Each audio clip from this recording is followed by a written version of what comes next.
who will you be playing, and are you ready to take on the zombie apocalypse and escape from Waterdeep with these fine folks? Yes, I am. I'm ready to take on the zombie apocalypse, follow to or equal with Greg himself. I am Lauren. I'm that salty ginger over on Twitter, part of the team here at Tales from the Grim, and I'm playing Zeph, an Air Genasi moon druid who is currently a bear, and that's really important because it's a bear and it matters. Bears are great. The end. Bears are great. They are the best. Let's drop down to our resident half-horse centaur. Audrey, how are you, and are you ready to escape from Waterdeep? I am good, and I am ready, because we're gonna do it. We have the light on our side. What could go wrong? Please don't tell me what could go wrong. Yes, I am playing Aspen, the Centaur Paladin. Currently a little less shiny than usual, as we are coming off of that explosion. But still, my shield probably still catches the light just right. Good, and that light will be necessary in these dark times. And speaking of dark times and the number of the beast, let's go over to Levi, and if you don't know what I'm talking about, please check out the VOD of last week. I won't ruin anything for you, but there was an interesting roll from our friend Levi. But Levi, Are you ready this week, my friend? Who will you be playing, and are you ready to escape? I am ready. The adrenaline is already going. I am Levi, he, him pronouns, and I will be playing Ortis, the orange tiefling storm barb, they, them pronouns. They have faced Waterdeep before, and they're going to do so again. Fantastic, friend, fantastic. And let's go over to the winged being that was able to fly in and out of danger. Jordan, how are you doing, my friend, and are you ready to get back into the zombie apocalypse? I am doing so good, and I am so ready to get back into the fray. I am ready to take on these zombies. I'm just so excited. Fantastic, my friend. And finally, last but certainly not least, my buddy Jason. Jason, are you ready to take the good father back into a not-so-good world? Yes, Father Strider is always ready for any challenge that comes, especially when it comes to paying his debt back to Mother. Very good. There are debts aplenty. And as I will turn it over to you all in just a second, but I will briefly remind my 5 players, myself, and of course the Legion and our viewers on YouTube about the children that we have identified already. Now there's 20 in total, but I thought that I would kind of give them to you on an episodic basis and just introduce a few at a time. I want you to really like them, understand them, and have a stake in their existence. And so we have Rock, who is the half-orc. All of their ages are in human equivalent, so we can understand their I guess, their maturation. Rock would be a Staffin. Rock is a half-orc. He is equivalent to a 12-year-old he/him. We have Blunderruss, who is a gnome, or Blundertruss, who is a gnome. 9-year human equivalent, they/them. We have Robin, who is a humanoid, 10 years old, he/him. We have Daisy, who now goes by Z, who is a half-elf, 13-year-old equivalent, she/her. We have Pidge, who is a halfling, short for pigeon. She is 6 years old, she/her. And we have 3 new children. And again, I will tell my players, and even the ones in standby, take note. As to save the children, you have to know the children a bit. And so our first new entrant is the youngest of all of the children that are currently at Mother's. It is Can, the goblin. 5 years old, he/him. Can is the youngest here at the House of Mother. Given the nickname because he always wants to help, but the only thing he can say is, Can? And he's also, because of his size, very slow. The other person is a human girl, age 9, she/her. Her name is Megan. Her face is covered in heavy burn scars. She is terrified of fire, and she was found pulled from a burning caravan wagon outside on the road to Longsaddle. She speaks only Elvish, but she's human. And finally, last but not least, is our 8-year-old equivalent she/her, Kenku. And our Kenku is named Ketz, which is short for crickets. And Ketz wears a little sundress and sweater once worn by Z, Daisy, and she's always trying to fly. So those are your new entrants into this hellish landscape: Can, Megan, and Ketz, our goblin, human, and Kenku respectively. And so, as we get into this, I will recap the very last moments. You all rushed from Mother's house as one of these green kind of fluorescent imbued creatures caught fire and exploded, causing damage to many of you, but more so causing a fire to consume quickly the house of Mother, which is now raging inside the compound. You have been able to pull off to a safe distance. The kids are all accounted for and safe. Everybody that's in the personnel department of Mother is ready. The horses, the 16 horses, are being tacked to the 4 yellow stagecoaches. Before I ask you a couple questions, I will simply say, my friends, what would you like to do, as the story is now yours to tell?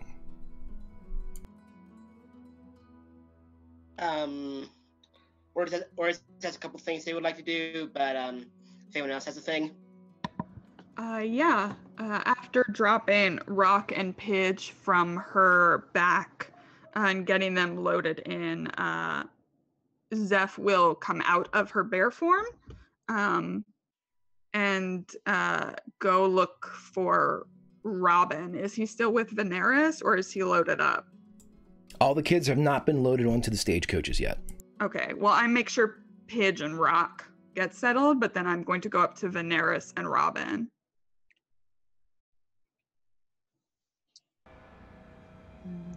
Yeah, so Zeph stalks over. Veneris would probably notice that she looks really angry. Not at him, but rather at the boy.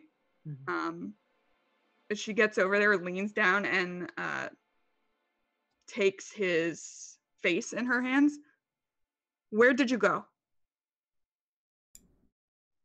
He looks down. You can see that despite an ability to have a strong kind of upper lip, the boy's on the verge of tears as he's just been through a terrible ordeal. Yeah, she's checking him over to make sure he is not injured, but she's not doing it with any kind of grace because that's not her.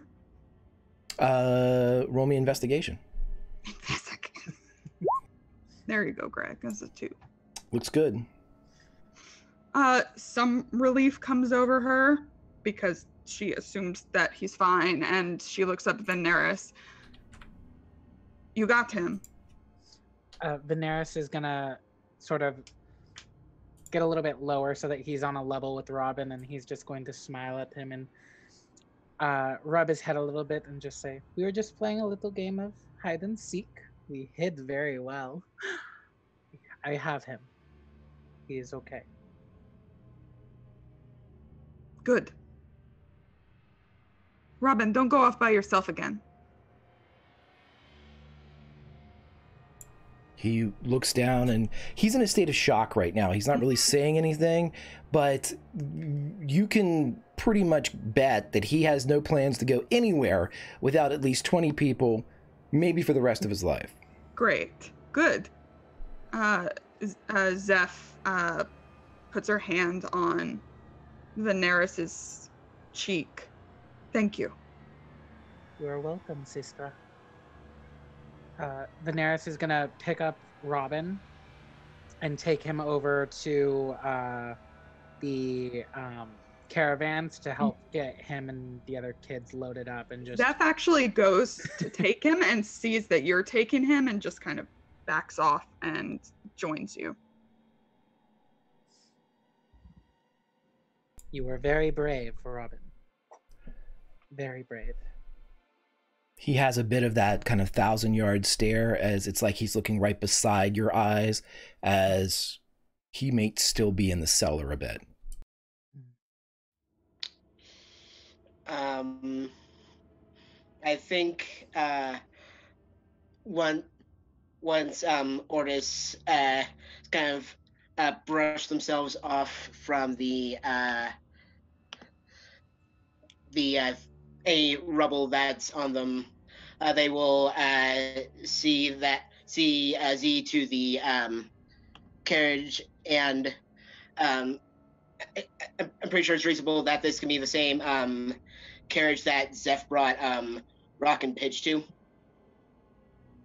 They're gonna put their hand on Rock's shoulder. You did good. You did good, brother. You did good protecting Pidge. Thank you.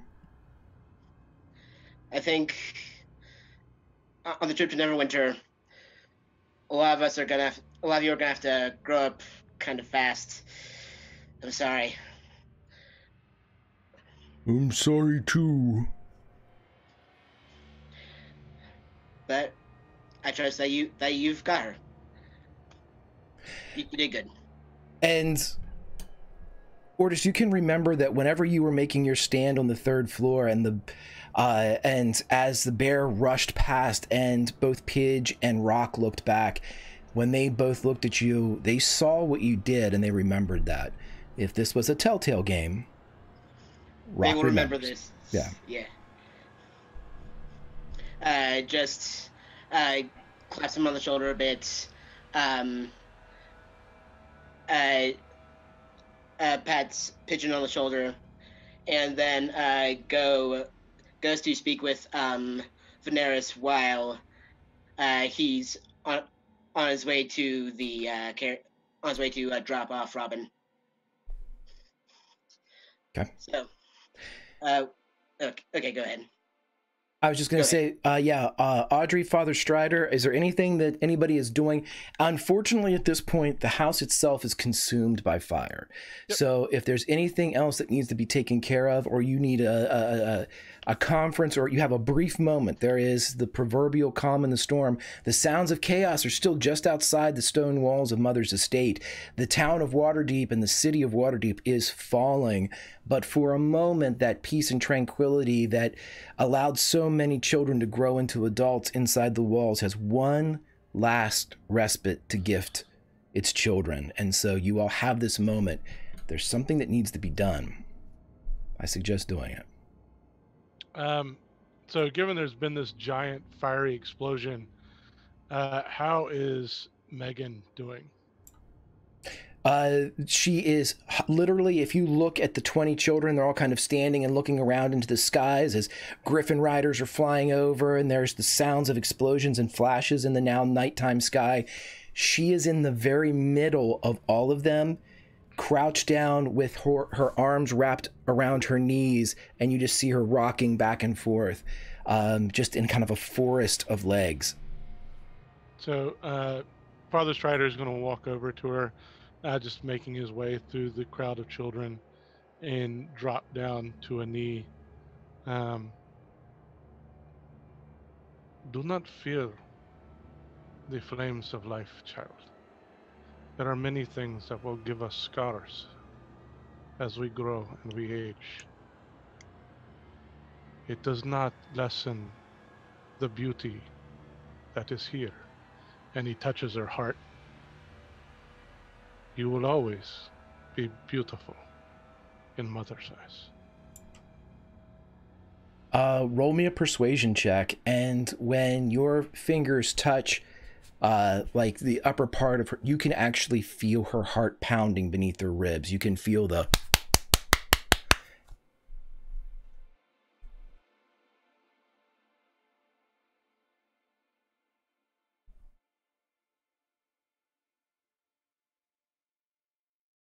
You're muted, Jason. You're muted, my friend. Yeah, it's not letting me roll for some reason. Uh-oh. Hold on. Here we go. There we go. Nice. Okay, so with an 18 in persuasion, the good father's speech actually hits home. and you see that she looks up, the one side of her face more distinguishable with the fire's damage than the other, but her eyes are bright and they lock onto yours, and you can see that those reassuring words have done something for her, and at the very least you see her stand up, still in the middle of this crowd of children, but she's standing now. Stay strong, child, for Father Strider will be with you. Okay, anybody else? Yes. So as Aspen sort of moves out of the house, they want to use 1 point of lay on hands on each of the children. If it looks like they're any more injured than that, mostly they're just going for kind of a actual warm feeling good job, kind of moving by, like a squeeze on the shoulder with some extra actual divine energy going through. Yeah, Okay. just kind of trying to get rid of any bruises. If they do have more damage, Aspen will use more points, but No, that's fine. That's fine. And I tell you what, we'll only the children that have been identified.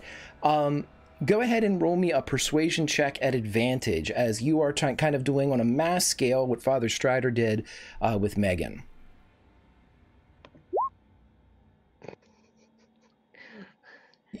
You can see, a centaur inside the city of Waterdeep is special in and of itself. It's not an everyday occurrence, even in the City of Splendors, or the former City of Splendors. But here in Mother's house, Aspen is a unique individual. They have captured the minds of many of the children of all of the humanoid races, just because centaurs are storybook legends. Even in a world of fantasy and magic, there's still a tale about those like Aspen. And so even though you don't affect them as a whole, they each revel in the attention that you've shown to them, and they're able to, at the very least, pay attention, at the very least kind of focus beyond the madness as they watch you as you walk around, and kind of reassure each of them with a hand and with a healing point here and there.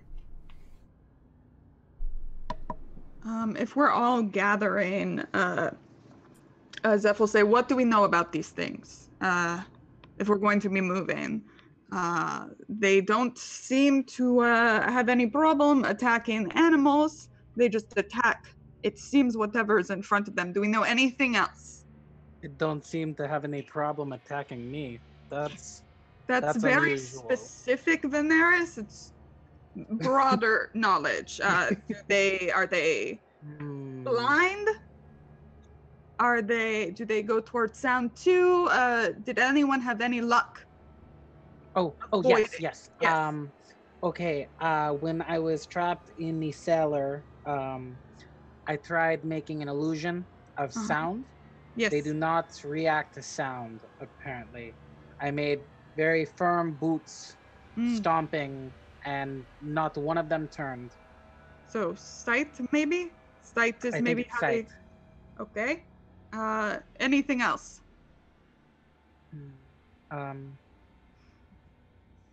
they could see in the dark though. When we with the basement, it seemed like they could sense us no problem, even though there was no light there. Okay. Nothing I was able to notice. Is there anything? I mean, we have 4 carriages, right, Greg? We have 4 carriages. You do. Okay.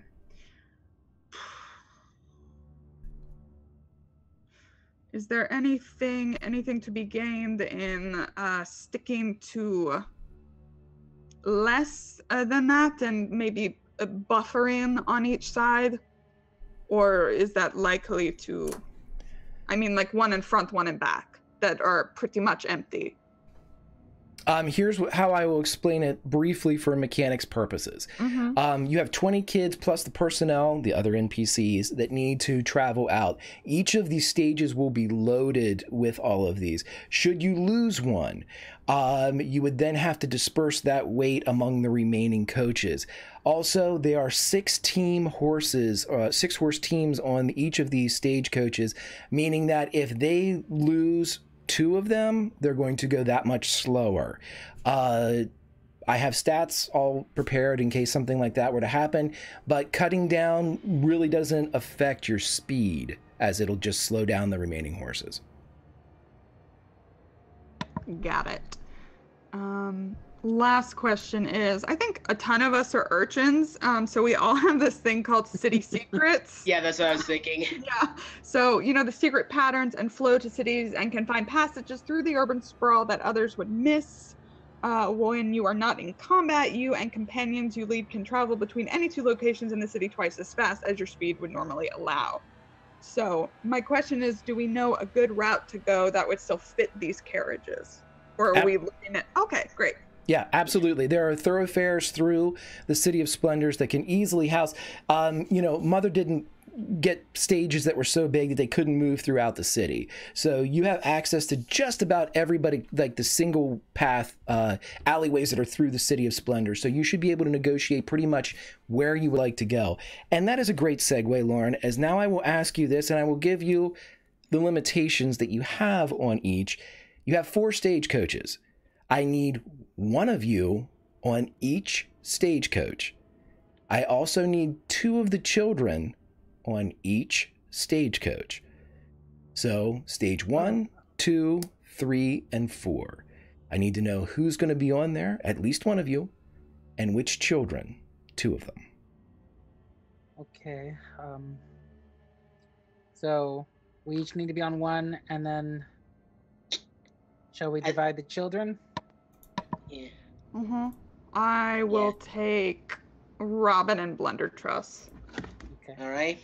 I think Oris can pick up the rear, and at this point take Rock and Pidge maybe. I would like to take cats because they want to fly. Awesome. And then maybe we keep Megan and Z together. Yep. I'll take Megan and Z. Well, you know. Then I will. Why don't you give me Megan and Can? Because Can's very slow, and Can's small, Very fast. and if needs be, I can sprint like a mofo. Yeah. Yes.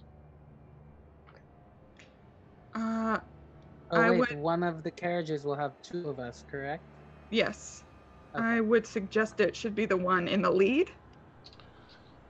And I think somebody with real good someone with real good perception should be up front. Ooh. I am decent. I have +3. Okay. I have +5. Mm-hmm. At the knowledge gods tell me this. They do? Okay, I have +4. So, Strider, are you okay with going up front, or do you want me to? Very much so. I will ride with Mother. Good idea. And then I'll probably go up front as well. Because also if you need me, I can get to any of the other carriages quickly. Okay.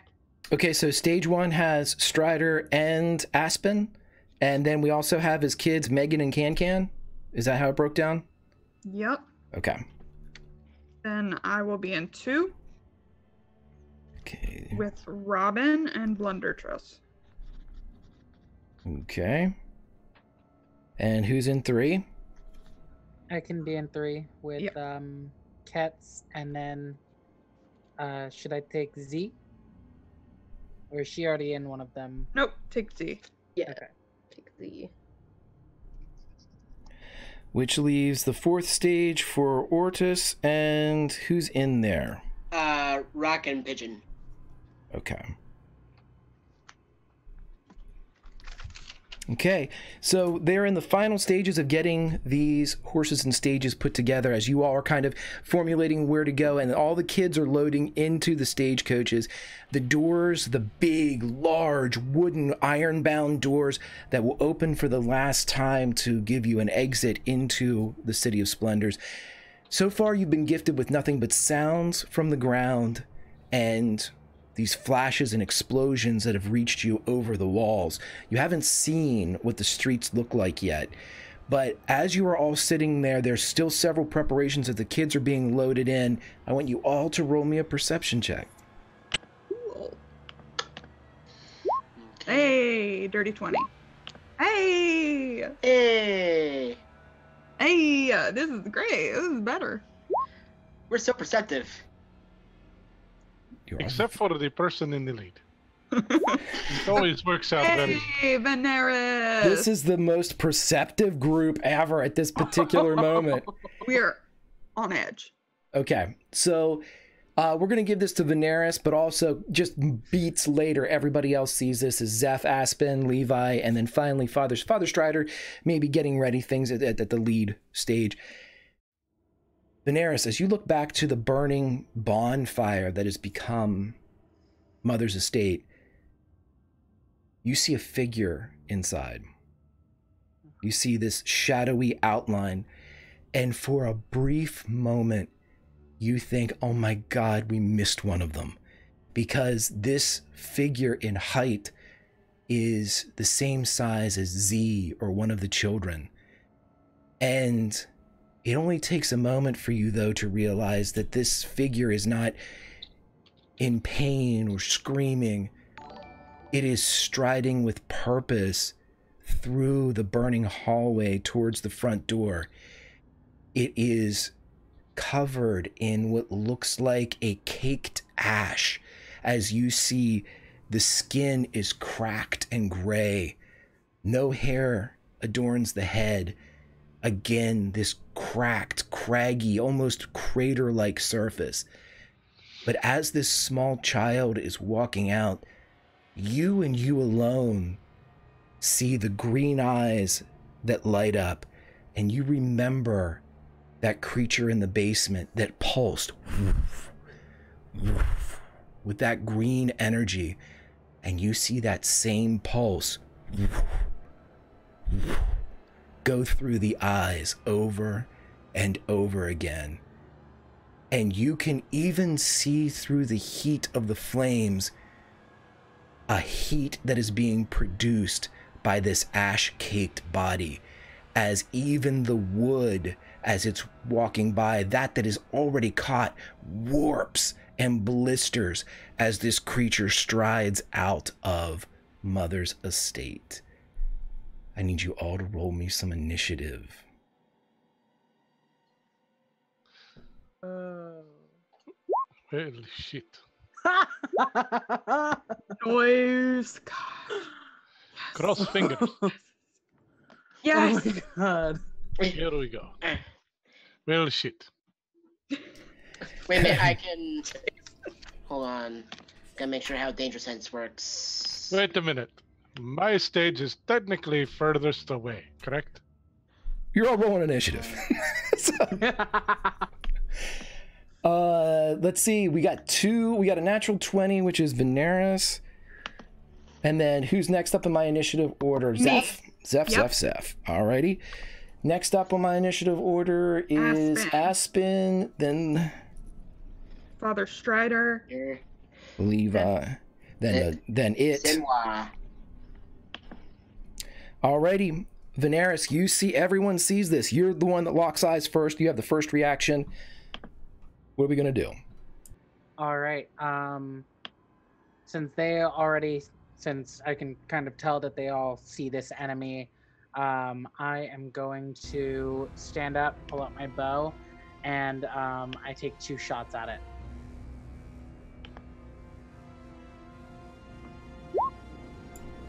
That probably doesn't hit. That's a 9. And a 19. 19 just hits. as Oh. you see the first arrow is unerring for the creature's head, and you see it blister into fire and turn to ash as it coats the face of the creature. Your second hit, roll me some damage, please. 8 points of damage.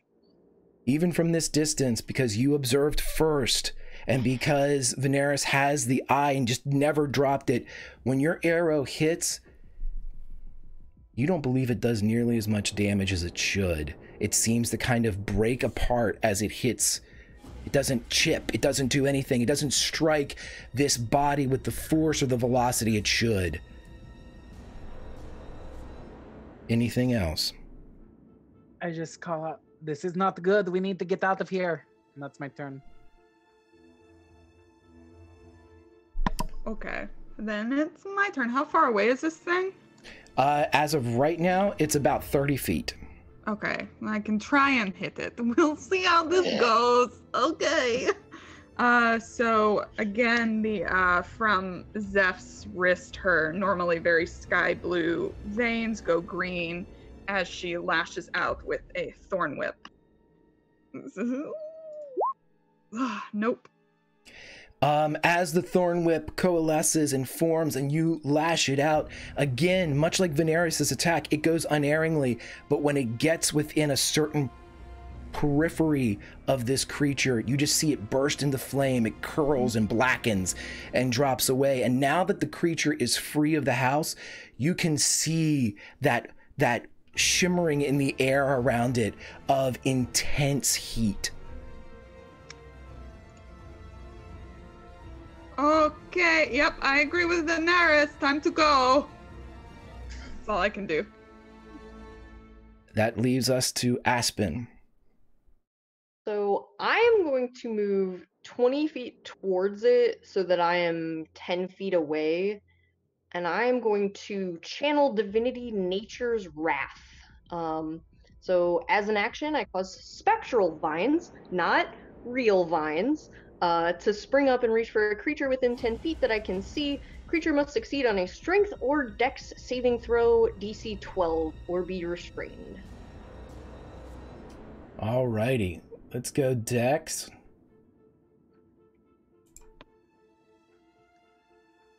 Is it DC 12? DC 12. Just succeeds as you still see it slow it for a moment as the spectral kind of blue energy drips up, and it just kind of shakes it off as it continues to move, the waves of heat radiating. You move 20 feet closer, so that puts you at about 10 feet away from this creature. Do you want to move away, or you still have some of your movement left?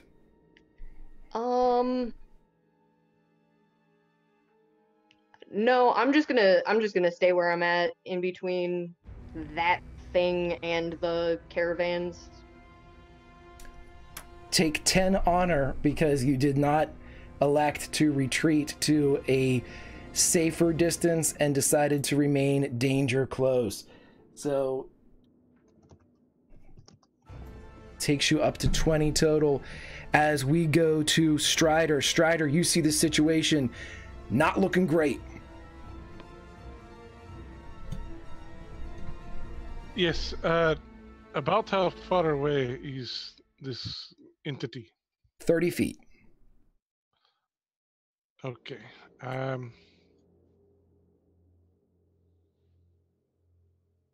Give me 1 second. I'm just looking up something. Your books will not save you, Father. Your rules will not save you. This is a cinder. Only Legion can save you now. Not even the Legion can save you. This is a cinder child. Have fun. I look over to Mother. Mother, keep the carriage moving as fast as possible. And I hop up on top of the carriage into a defensive position, as I promised Megan that I would not leave her side. I will essentially position myself between Megan and the entity, in case the entity gets closer to where she's at. Okay. I'll hold an action. So if it does approach the carriage, then I'm going to, and gets within melee range, I'm going to attack. Okay. So as this is all occurring, a couple things happen, and this is going to be gifted to Aspen since they are the closest. Audrey, Aspen sees the following. Several of the creatures that you have already fought, you see them leap the far wall and kind of skirt around the fire. One of them gets close to this new creature and immediately bursts into flame. They are consumed within just a few beats, and they drop to the ground burning.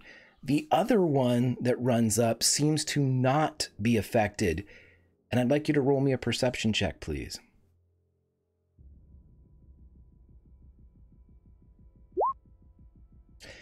Natural 20, not only will I tell you that you can see that this zombie appears to be dressed in robes, perhaps indicating that at one time in its prior life, it practiced the mystic arts. But that's not what concerns you now, as you see that the ring of band that is surrounding its finger is glowing a pale blue, and the fires do not seem to touch this zombie. Don't like that. Don't like that at all. As you all get closer, and we just had a donation come in, let me tell you what it is real quick as you have plot armor, Audrey, for Aspen, as Anti-Stud sent you something in. Hopefully it will help. Give yourself double your current level as the Cinder Child gets closer and it is their turn to act. As the Cinder Child gets closer, you see a ball of flame begin to creep along their fingers as they close the distance from what it would be from the 30 feet to 20 feet where Aspen is.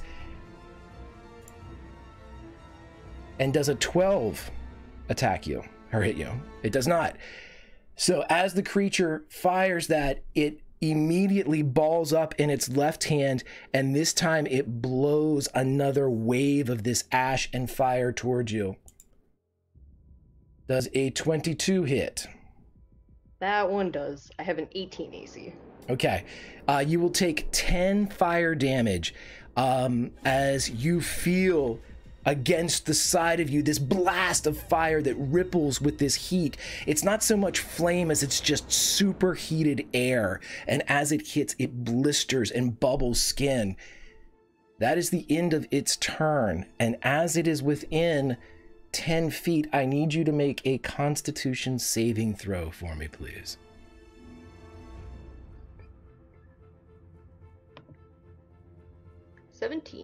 Okay, so with a 17, you succeed. You only take 5 points of additional fire damage as, again, just the proximity of this creature blisters. And as you kind of shrug, the heat is it's inside your mouth and your nose. Anything that's exposed is burning in the proximity of this creature.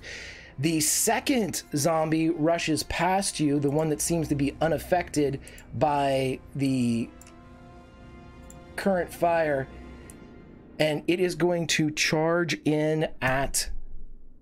Everybody roll me a d20 who's not Aspen. Does it run past me close enough for me to hit it? No, it's not getting within opportunity attack.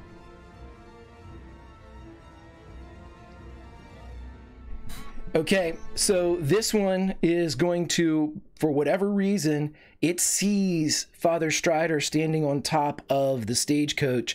It rushes towards and leaps into the air. You have a held action. Please go ahead and attack as this creature cruises and launches itself at the top of the stage. I will definitely do that. Let's see here.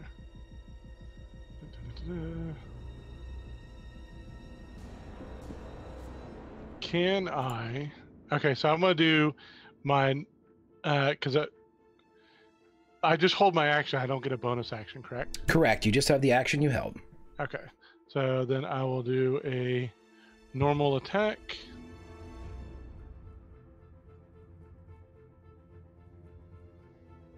Does a 12 hit? As you kind of launch whatever unarmed attack it is that you do not get purchase. You hit this creature, but it doesn't seem to do anything. At this point, I am going to need you, as it bolts into you, I need you to make a strength saving throw for me, please, as it attempts to tackle you.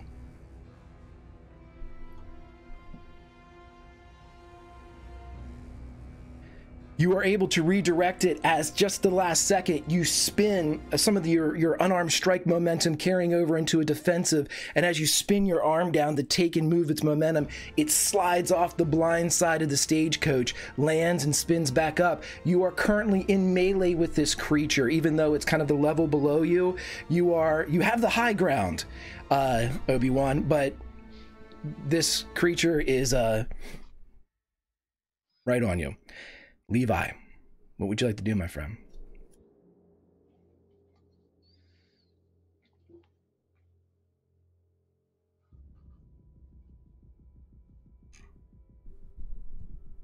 I'm sorry, is that me?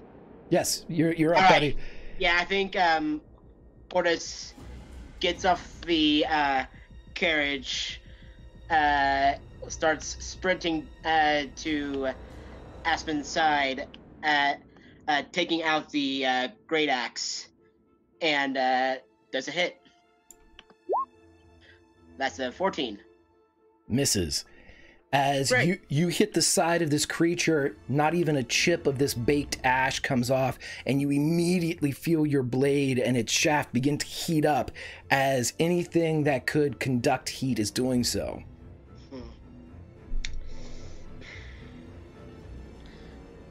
I think. Let me see. I think that's all that I would like to do right now. I think. I don't want to rage yet. Okay. You have ended your turn within 10 feet of this creature. I need you to make a Constitution saving throw for me, friend.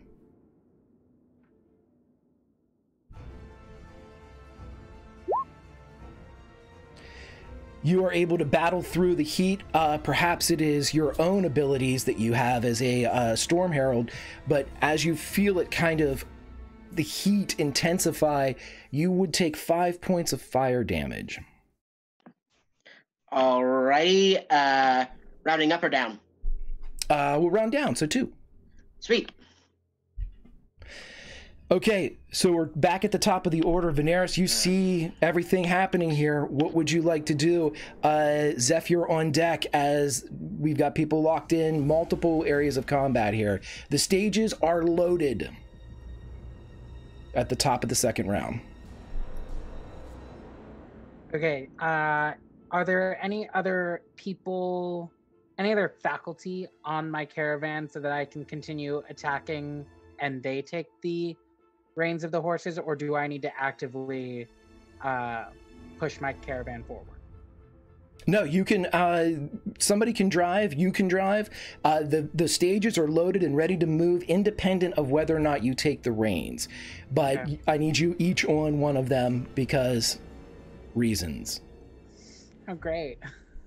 I stay on my caravan. I'm waiting for it to move off, but I turn to the one that's a little hot, and arrows didn't quite work on you, so let's try this. And Veneris extends his hand, and a vibrant blue energy blast erupts from his hand as I cast Eldritch Blast. Let's do it. Ooh, I'm not very good at these. 8. That misses. That misses. Yeah, again, even the arcane seems to be affected by this superheated surrounding air around this creature as it disperses before it's able to find purchase upon the form. Veneris, I will ask you this, since you're at the top of the round, do you give the order to ride? Like, are you telling the stagecoaches to go? We gotta get the kids out of here, so yes, we need to go. So with that, the doors are opening, and Strider would feel the stagecoach beneath him begin to move as this caravan is heading north for the first step of a very deadly journey. Zeph. So the gates are open. The gates are opening. The gates are just kind of slowly, lazily opening, revealing the outside. Can I see anything out there? If it's gonna take an action to look, I'm gonna do something else. It would, because you're kind of like on the blind side of everything, so yeah, you'd have to move and do it. Is the Cinder Child on fire or just baking with heat? It's like a very good description with baking. It's much like a hot potato. Just okay. Yeah. So then what I will do, because Aspen is actively on fire, if I recall, is I will use my control flame cantrip. And so Zeph just claps her hands together and blows, and the flames on Aspen are extinguished. That will stop any progressive damage from being dealt to Aspen as the fire along her frame goes out. Mm-hmm. Cool. Yes, I'm staying with my coach. Yes, Hawk, it is a walking charcoal briquette. Okay, so you're with your coach.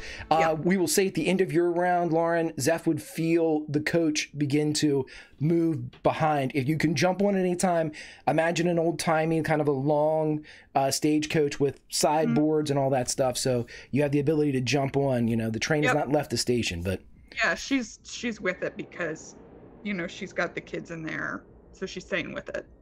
Okay. Aspen, you are up now, and Strider, you're on deck. I am going to look at Ortis, and I'm going to say, you go, I can catch up. And I'm going to move towards it. I'm going to use my bonus action to cast Ensnaring Strike.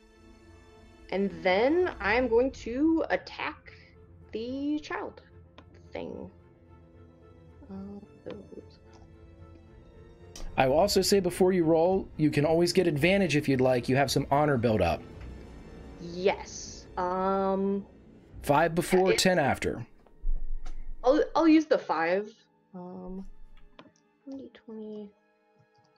What? Well, okay. So that is a... Sorry, I didn't put my attacks in roll 20. So that is +5, so a 14. Both of them seem to blister and burn up before the attacks can find purchase. As you're standing there, and do you have any... Are you going to try to move out of this position, or are you going to stay where you are? I'll just stay where I am. Okay, make another Constitution saving throw for me, please, as the heat is... I'm going to use advantage on this one, too.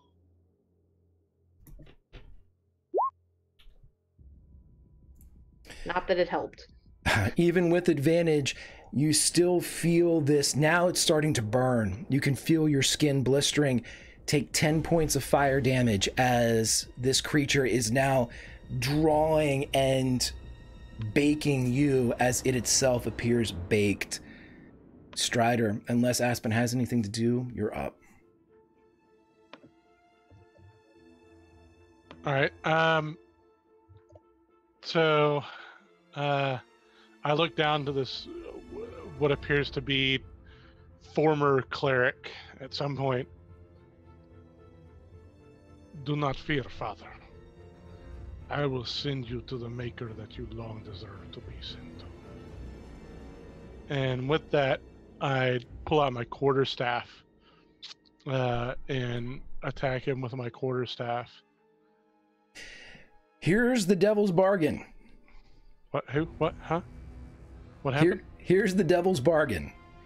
You are currently on top of the stagecoach that is moving. This creature will have free reign of the kind of the blind side of the caravan if it pulls out a melee with you. If you want to engage it and lock it down, you have to engage it on its level. You have to leave your stagecoach.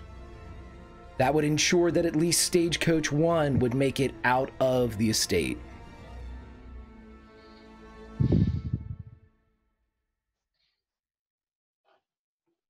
Oh, there's a whole lot of suck, Greg. I hate you.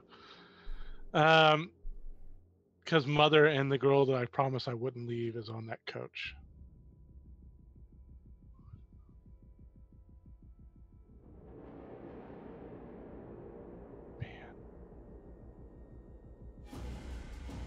It doesn't take Father Strider a roll to know that this is a wolf let loose among sheep. The warriors are on the flip side fighting this Cinder Child. This creature's on the blind side. So, oh God.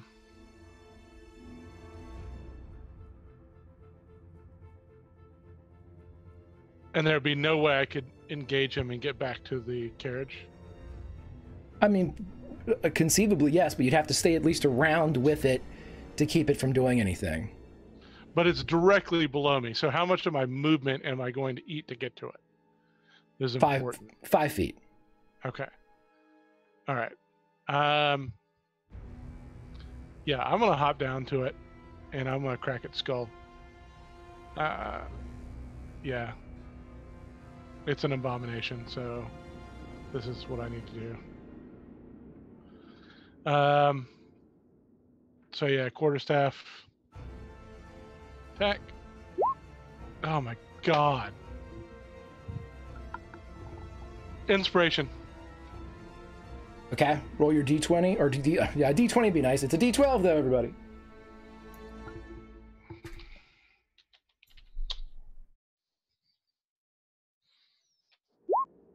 Oh my God. Are you kidding me? The creature, you hit the creature, it just absorbs the strike. And as this once holy person in front of you, now holy undead, looks at you with this mixture of delight and hunger, you can feel behind you the stagecoach moving. And as you cast a glance, is there anything else you'd like to do in this round, Father? Oh, very much so. Fuck you, zombie. Bonus action, flurry of blows. Let him have it. Yeah, so 2 unarmed strikes coming his way. Guess why not? Yeah, fuck you, zombie. There you go. Roll that damage and give me that double damage. 8. And then... Now, sneak attack is on the first attack or the first attack that hits? Usually it's declared, but I'll go ahead and the one that hits, I'll give it to you. You're not There's nobody flanking though right now. Nope. Swashbuckler. Oh, go right ahead then. That's another 16. Okay. How's he looking? As far as you can tell, perfect. Yet. This was a bad idea. All right, another unarmed strike. I assume that hits. Yep, just hits. No, it doesn't. For another 7 damage. Okay, so tell me how you destroy this creature as it had 6 hit points left and you dealt 7. And as you do so, as the stagecoach pulls away, the one still well within your movement, as stagecoach 1 pulls away, you see Megan look out as she's seeing what you're doing. How do you end this thing? Go to your gods in peace, cleric. As I spin the quarterstaff around, driving it down into its head as it goes limp there on the ground. Just out of curiosity, you did say something about it had some type of glowing ring? Yes, and I was going to say, since you were involved in the fight, you see Megan, who you took a moment to talk to, you see her eyes and she points through the window at the hand of the creature, drawing your own gaze, and you see a pale glowing ring on this creature's right hand. All right, so Father Strider grabs the ring. And would I have seen the interaction where that zombie wasn't being burned? You wouldn't have seen it that far. No, you were up Okay. on top, so in all likelihood, no. All right. Well, for now, I go back to the carriage with my full movement, and I turn towards Megan, as I said, child. I will never leave your side. Do not fret. As you get back up, you now possess a ring of fire resistance and 15 additional honor points for sacrificing yourself and putting yourself in harm's way. If it's a ring of fire resistance, I'm giving it to Megan. Okay. Everybody remember that I'll put it on her card. She now has a ring of fire resistance. This ring will protect you. Take an additional 5 honor points because that's badass. You have 20 now. All right, so as that goes down, it is now the Cinder Child's attack, as again, we have an attack. This time, one of them is heading towards Ortis. 23 for 10 fire damage, halved for you, I believe. And the second attack goes towards Aspen. Natural 20. This is going to be 20 fire damage to Aspen. So I meant to say, and I'll apologize, that I did not do it before you rolled. But I have Sentinel, so I would have tried to sort of interpose myself between the attack on Ortis. Or wait, no, that's protection. Sorry, to impose disadvantage on the attack roll. Okay, very good. I will then, let me roll this again. This is the second disadvantage roll for Ortis. Does not hit, and there is not damage taken as the still bright shield of Aspen takes what the superheated air, as then the creature turns its attack and fury, all fiery elements of it, on Aspen. Aspen, how are you? I am down. Everyone, you see Aspen fall as the horse rears up. You see that the back end as they fall and crash against the superheated cobbles. The shield that had just protected their friend clatters to the ground, glowing red. At the end of, let's see, it's going to be at the end of your turn.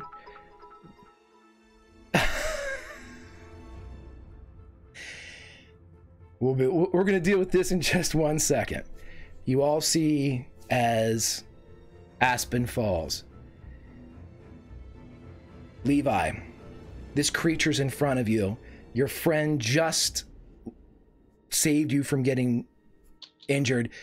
You've seen them fall. They are engaged with the creature, as are you. What do you do, my friend? I take Aspen and I book it to the cart, the carriage, whatever. Okay, Aspen is down and Aspen is heavy. I'm going to need you to make an athletics check, and you are going to take an attack of opportunity. Okay. Athletics. That is a 6. I hate. As you begin to pick up Aspen, it's the heat, it's the combination of just the dead weight of their large form. As you're beginning to move them, you pull them just a few feet. It's just enough of, unfortunately, you get half of a quarter of your distance, so whatever your movement speed is, 1/4 of that, and you get an attack of opportunity as you pull out of melee range. It hits for 10 fire damage as again this superheated air blisters into your side. Okay. 1, 2, 3, 4, 5. Would that be considered an action or anything? Yeah, your action was to pull them as far as you could get them. What is 1/4 of your movement? Whole thing's 30 feet. 15. We'll round up to 8 feet. Yeah. We'll just give you 8 feet.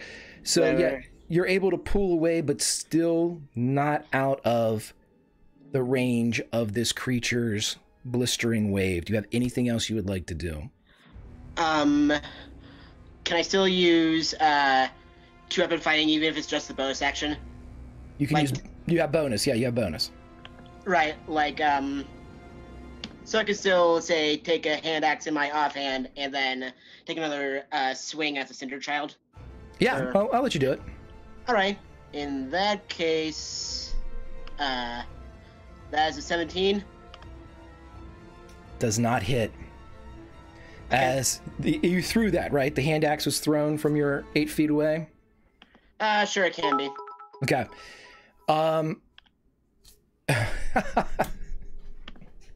That's cheating. Okay, I'll allow it for right now, but you get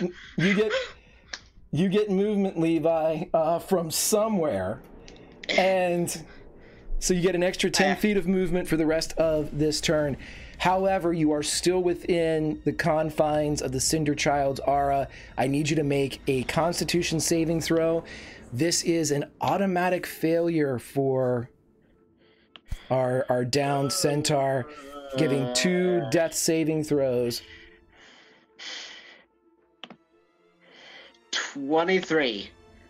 Okay, you take an additional, additional 5 fire damage as you save from it enough, but it's still...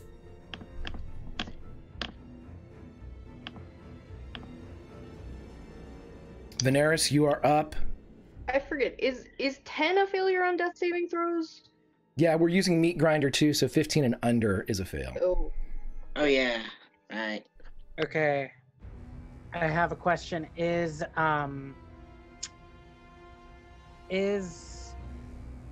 Aspen still, does it look like they are still within that like fire bubble? Very much so. Okay. I turn to Z and I look to Z and I just tell her, do not let the cats out of your sight, understood? And before she can even respond, I am going to fly up and to Aspen. How much movement does that take? What's your flight speed? You're about 20 feet 30. away from her. Yeah. So I use 20 to get to her, and then I put my hands on her, and I just say, "It's not your time to go, sister," and I cast Cure Wounds. So that, do you want me to roll? Do you want Aspen to roll? No, you go right ahead and roll your own Okay. Cure Wounds. Yeah. I'm just gonna mark that off. Cure Wounds 1d8 plus 1. Okay. So, 3 points of healing. It's just enough, though, for Aspen to come to as they feel every ounce of their body kind of blistered with this heat, enough to drop them into a state of near death. You are back among the living for now. Veneris, you have 10 feet of movement left, and I believe a bonus action. Yeah. Okay. Okay. So. Okay. I am going to use my 10 feet to start heading. I'm going to go 10 feet into the air, but at a diagonal so that I'm getting closer towards the carts. Okay. Keeping my eyes on the Cinder Child to make sure I've got my eye on them in case they look like they're going to start moving. Gotcha. Yeah, all the carts are moving now at the top of the 3rd round, which is what you started, Veneris. So you see that the first stage, that is Father Strider's, is exiting the estate right now. And we'll get to, when we hit their turn, we'll get to exactly what's going on. Zeph, you're up. Aspen, you're on deck. What would you like to do, Zeph? So Zeph is still with the carriages, but I believe we haven't moved enough for me to get out of range of the Cinder Child stuff, so she's going to try and attack it again just to give Aspen and Ortis some leeway to move. Gotcha. Oh, goodness gracious. Okay.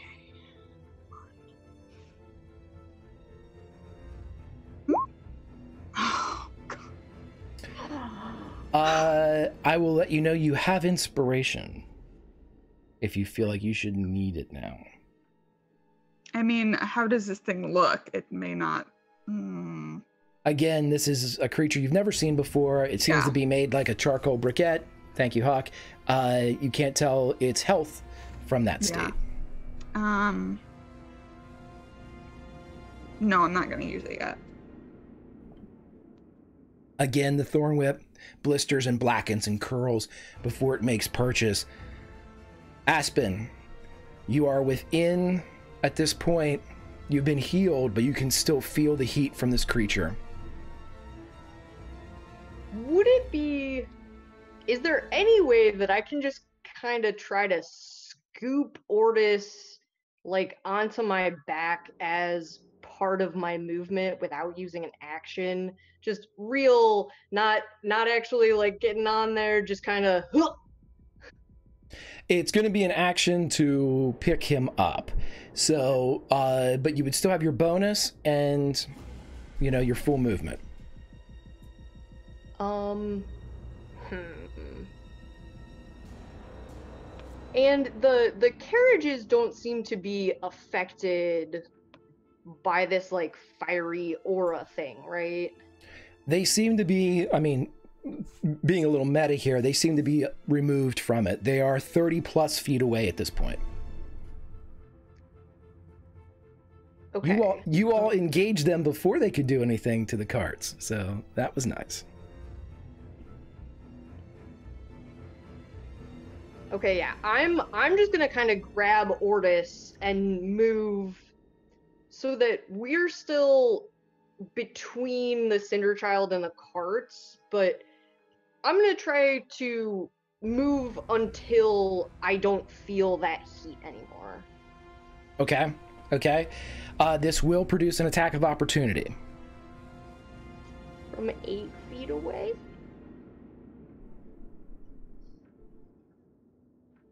This creature has a bit of the polearm master type of thing going on.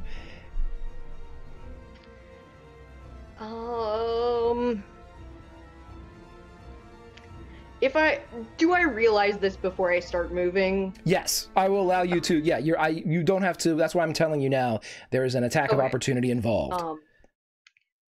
Yeah, basically, if I realize that it's gonna take a swing, I'm just gonna post up instead. I'm gonna use my lay on hands the rest of my pool on myself, because Ortis looks okay, right?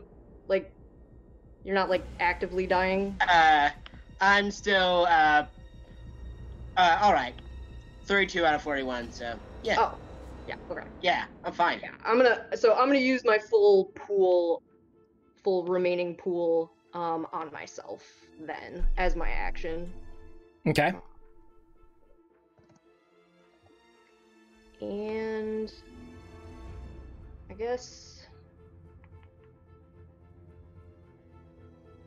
I will use my bonus action. That's not... I guess I'll cast Ensnaring Strike again. Okay. So it works until my next melee attack, so. Alrighty. So yeah, you have that kind of queued up then. As all this is going on, Strider, we're going to cut to you as the first stage opens up and you ride out into the city of Waterdeep and you see bedlam. You see people running and turning, trying to defend themselves as these creatures jump from shadow to shadow, grabbing and ripping and rending flesh, and you witness as one of these meals slowly begins to twitch and crack, stand and join in the carnage. The stage is riding, has not been attacked immediately as it's left the area. I need you to make a perception check for me, please. Hey. I can't, it's like, I don't understand. I'm the biggest potato of a monk when it comes to perception checks. Well, luckily the DC's 10 on this. You see that straight ahead, there is a clear path. It looks as if it's going to, this path is not going to be open much longer. To get there, you're going to either have to tell the driver of the stage to basically, drop the pedal, or drop the hammer, which would get everyone out of here pretty quick. I need to know what you would like to do. Are you going to tell them to head out, or are you going to keep a distance with your friends? Yeah, I'm definitely going to tell them to head out. I believe that, Father Strider believes that all of us are meant for a purpose, and that purpose is being defined in these moments. And if we fall, we fall. And that's why he jumped off the side of the stagecoach to engage that one zombie. And I think we all inherently know that. So, without hesitation, he says, we must save these children. Push forward in that direction. Okay. Just out of curiosity, what was the length of turn time for the person that got attacked? I need to make a mental note of this. Moments. Okay. So around. Basically. For the average person. Okay. Yes. Mechanically, it's around. Okay. As you spur these horses on, you see that the driver does exactly what you said, and with a crack of the reins, the first stage creeps up to 50 feet of movement around as the rest of the stages take suit as the train leaves the station. I know that we have Zeph is back basically right beside you can jump right on. You can even be hanging on right now if you'd like. I know that Veneris is flying. Aspen and Ortis, you all are 30 feet away, 20, 25 feet away, and you see that the stages are leaving in a hurry. As a free action, I scream out, "There is a clear path! We must move now!"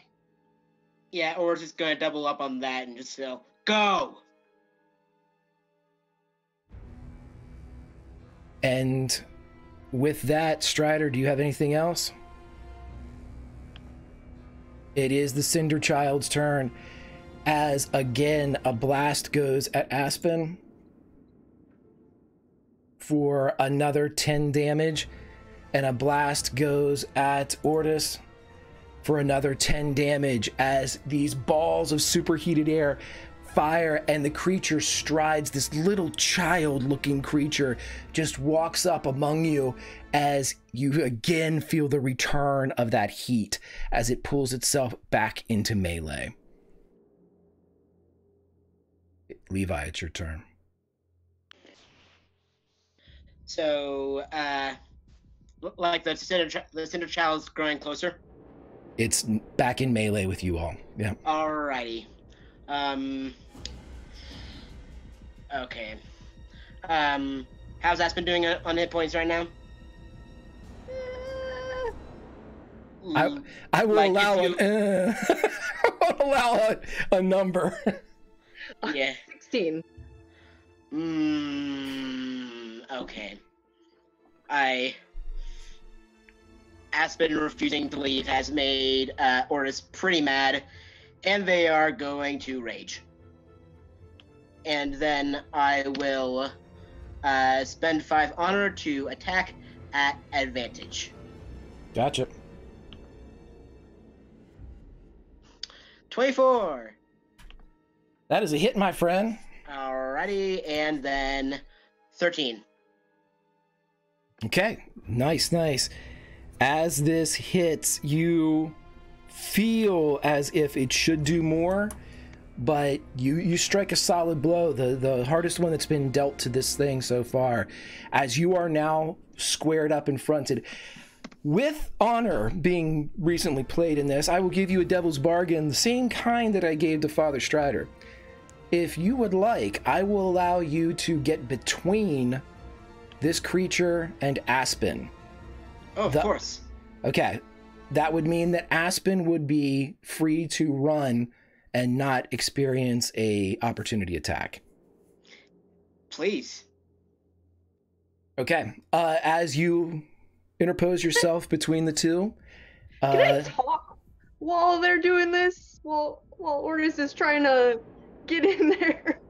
This is his dance card, and he has just punched his ticket with the Cinder Child. As Ortis steps forward, you see his skin blistering. You have ended your round inside this aura. You take 10 points, or do me a Constitution saving throw.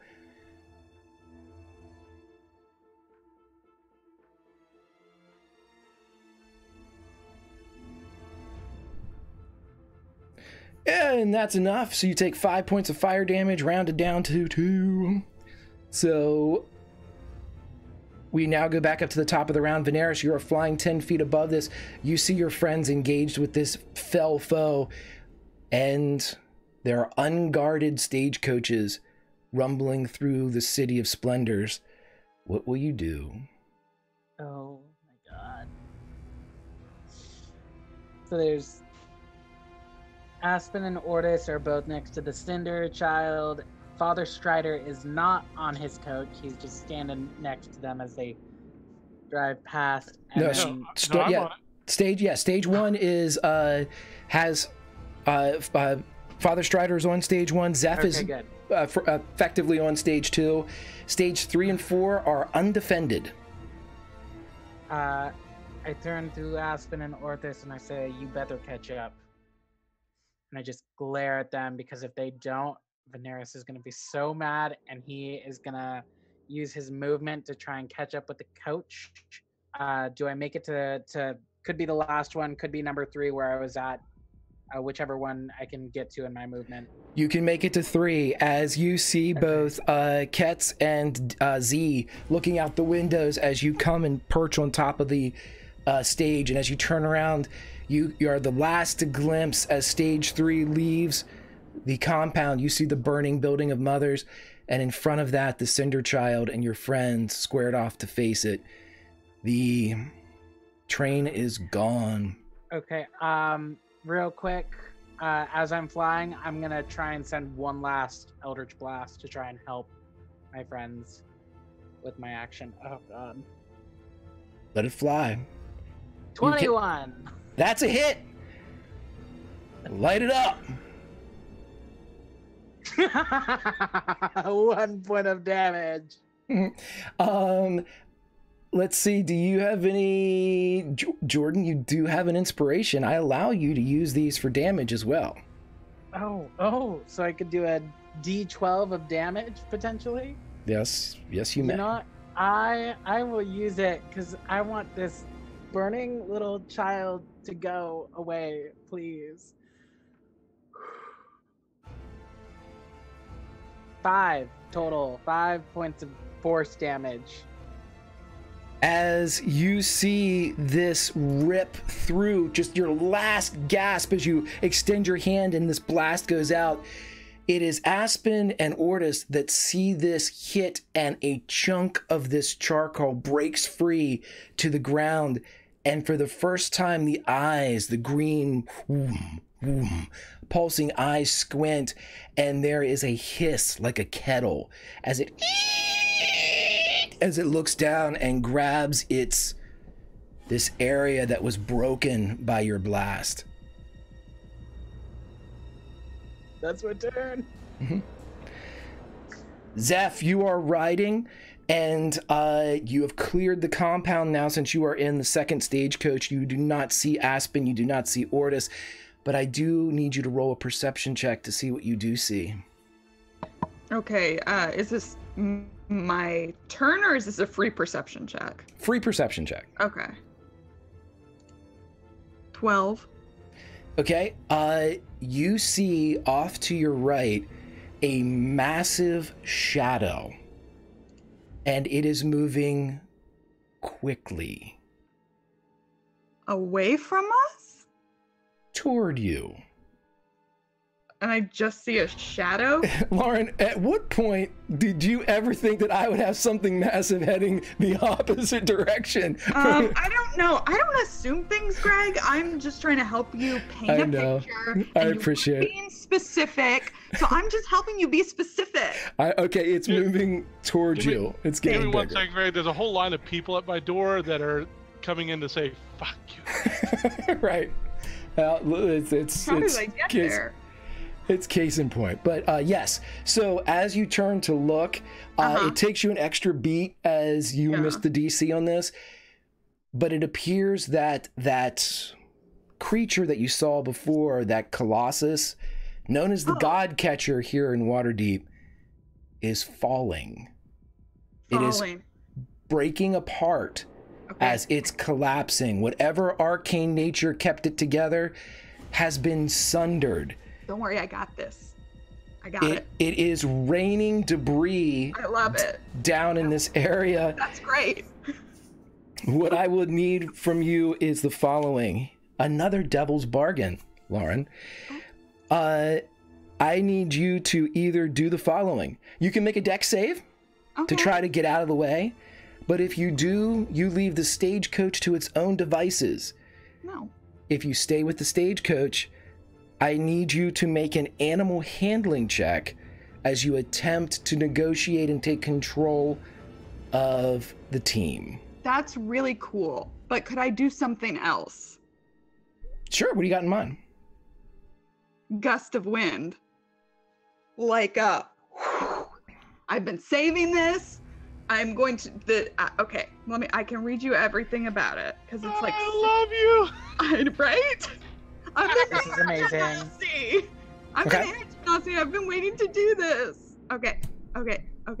So it's a line of strong wind 60 feet long and 10 feet wide. I can put this over us, like over the whole train, and just no. How much weight can it lift? Does it give you any type of like up to like it does not give me how much weight.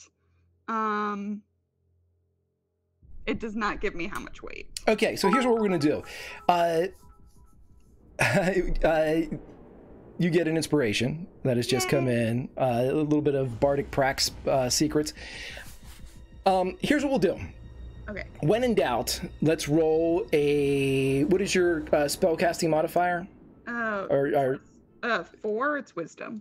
I want you to make me a wisdom saving throw as you are basically standing up on top of your stagecoach and you're going to try to hold this stuff back. Yeah. So how long does Gust of Wind last? Let me look.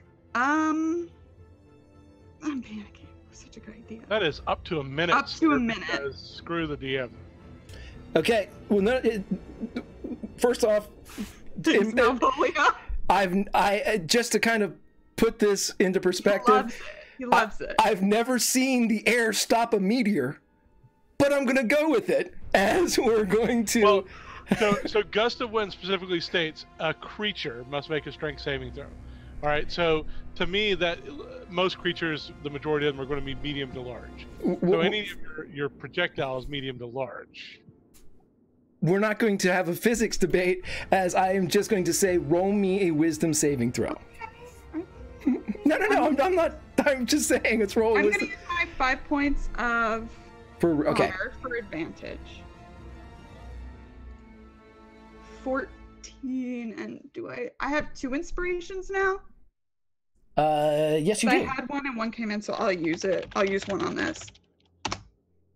19. Okay, so with a 19, the first round of these rocks that seem to be falling from the God Catcher are diverted enough to escape your carriage and those trailing you.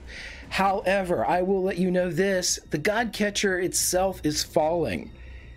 It looks as if at current speed, coaches 1 and 2 will make it. Coaches 3 and 4 are a question mark. So the tree is falling, but you have held off some of the leaves that have broken free from it and kept any damage from occurring. Do you have anything else you'd like to do? I believe Gust of Wind was my action. Yeah. And you are on the roof of the stagecoach, just to make this dramatic and... Yeah, no, totally. That's exactly what's happening. I mean, I don't know that...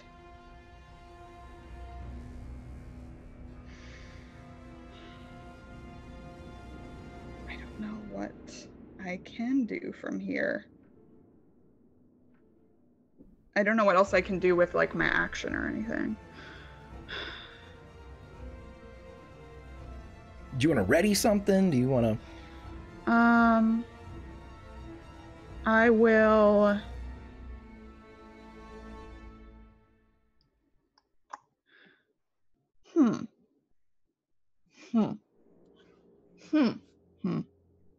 Yes, do I need to tell you what it is right now? I don't want to take up too much time. You can put it in chat if you want. Okay, yeah, I'll think of something. I'm being cool right now. Give me a second. Okay. As we drop down to Aspen. Aspen, you have been given the ability to run by Ordis. What do? You are within the aura of heat. So I'm going to very briefly put my hand on Ordis's shoulder, and I'm going to say, my sibling, it is my life's duty to be the light, to bring the light to others, to keep it shining in the darkness, so there is always hope. Today, you are the light. And tomorrow I will be again. And I'm gonna turn and I'm gonna run for the coaches at ideally like dash. And do I see the like falling stuff? Roll me a perception check. Okay.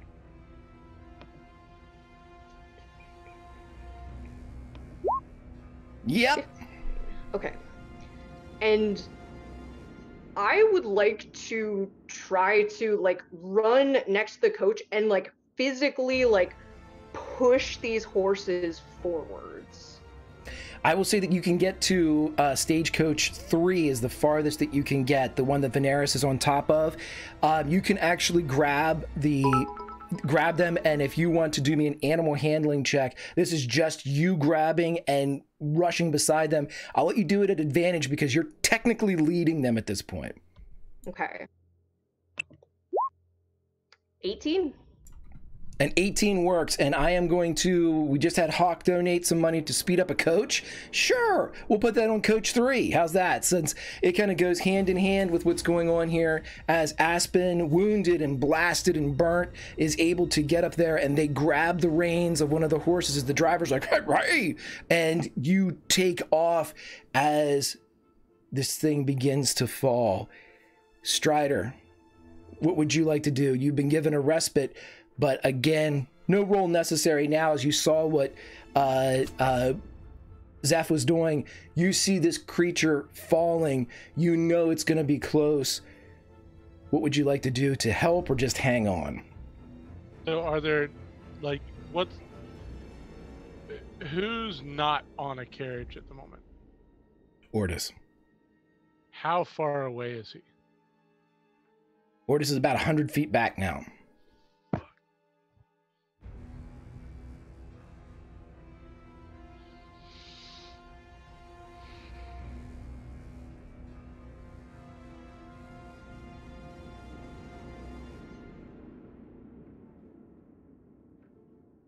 Yeah, I can't do anything for him.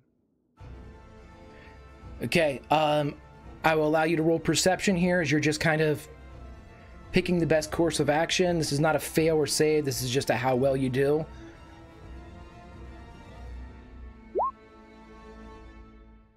Coast is clear.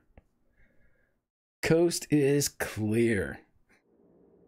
So as you're riding through there, it is the Cinder Child's turn, as this creature is not happy with the person in front of it.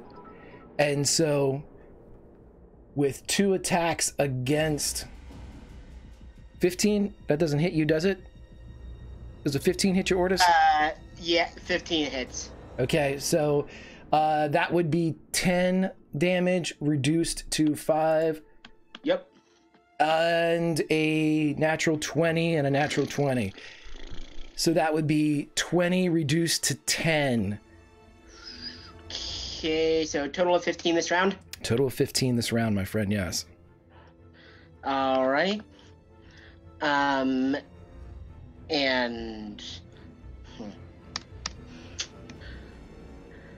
I think,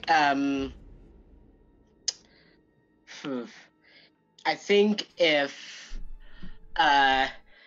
like, Aspen is pretty much on their way out, like, out of range, so I think, Horse is going to, I guess I'm going to, end the rage, and then, disengage, and then get as far to the, 4th carriage as I can. Okay, what's your full movement speed? 30? With that boost, it's 40. It's with 40, okay. So you disengage and you're able to run free of the heat. Just as the Cinder Child is moving, you round out into the area, the only person currently on foot that's not surrounded by a team of horses. And you can see in the distance, some 60 feet away, the rear end of Stagecoach 4 as you turn around and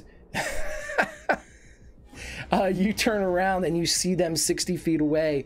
Make me a perception check, Levi. Alrighty. Perception is... Wait, never mind. That's not how it works. That is... Hold on. I can just... whichever reroll it. My apologies. I keep forgetting to top that off. You know what? Let's just mark off the honor. No, that's okay. No, yeah. You rolled 22 first, so that's fine. Okay. Yeah, so whenever this comes through, you see the same scene that was identified before, the crashing god catchers. It's falling towards these trailing or these distant coaches. However, you are also gifted with, as you turn and look around the corner that was kind of like the perpendicular angle that noted one side or border of Mother's estate, you see 1, 2, 3, 4, 5, 6 of these infected roll around the corner, and they look up and they all see you as one, as the first of our hordes has made an appearance. As you stumble out of the estate, and that is, to my knowledge, the end of your turn, correct? Yep. Veneris, you see that Aspen has run up beside the coach, the stage here. You are riding, you see everything that's happening. Are you going to do anything or hang on, my friend? Okay, so Ortis is he's nowhere near us, right? 60 feet back. Okay, and then does it look like coach number 4 is gonna make it? Make me a perception check. Okay. 9. Looks like it's good. We did have a donation for the last coach. Looks like it's good. Looks like it's, oh fuck. Okay. I'm just gonna, I've got my arms around Ket's. If it looks like the giant statue that's about to fall on us. If it looks like it's about to hit us, I want to try and protect Ketz as much as possible, if not take us soaring out of that cart. Okay. So you have Ketz kind of collected with you. Yes. And that's the end of your round as you're kind of prepping that movement to do. Zeph, I need you to make another wisdom saving throw for me, please, as you are trying to maintain this protection as these bits of the Godcatcher rain down upon the group. I'll use my other inspiration. Okay.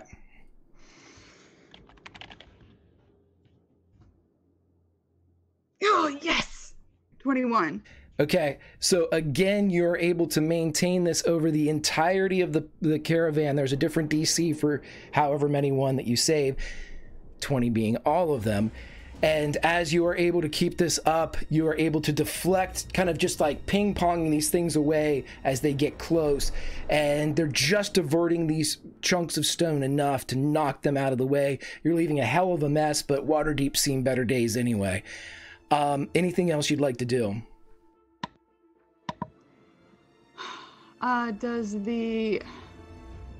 So now, am I under the impression that I think I've gotten all of the coaches clear? This thing's still falling. You can roll me a perception check if you're trying to ascertain. It hasn't crashed down. These are bits of it that have fallen off and kind of... Mm-hmm. It's the little bits before the big asteroid hits and kills everything. Okay. I don't know. Okay. Which of the other kids is in the last coach? The ones that we know? Rock and Pidge. Can I see them from where I am? When you look back, you see Pidge peeking out as the last carriage is technically undefended. Okay.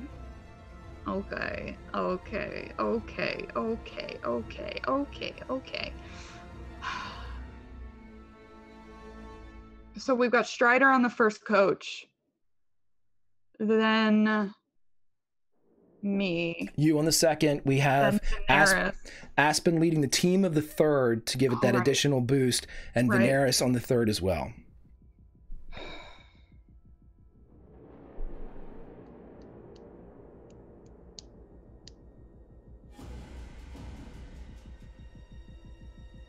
Can I move to the fourth coach? If you want to, you're gonna like run on top of them, or you're gonna just jump down and wait for it to. Just make me an acrobatics check. If you're jumping to the ground and then kind of grabbing on, you can do that. Or okay, whichever is easier. Like wise. Lower DC, just give me an acrobatics check. 10. You're able to jump down and basically wait for the fourth one to come, and you're able to grab and spin up. And you see Pidge, as soon as you get there, she just almost whispers just enough to reach your ears. Hinya! All right.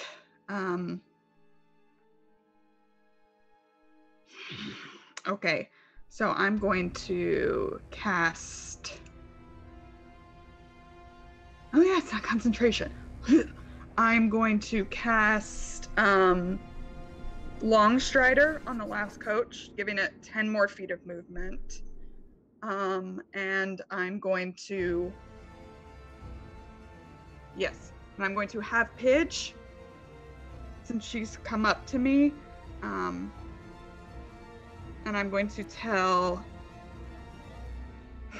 I'm going to tell Rock to get ready to jump, little brother. And I'm going to basically prepare myself for the next round. I know I'm not holding an action, but my prep is to cast Thorn Whip on the back of the third coach, so that if we have to, we can skate out of here. That's what I'm doing. Okay. Aspen, you are leading the third coach through. Because of the movement that you have provided to it, I'd like you to roll a perception check. It seems as if the Godcatcher is going to hit.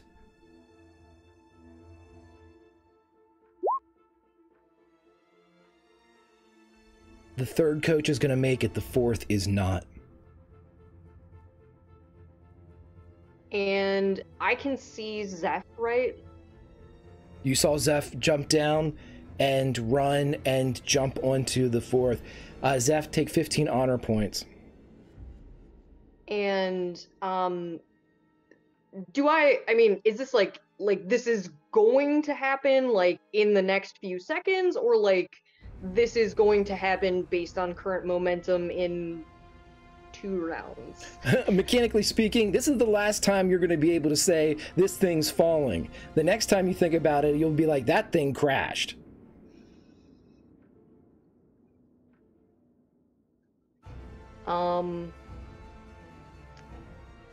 So if I leave this team to like run back to the fourth coach, will they continue on at their current pace, or do I have to stay here to keep them?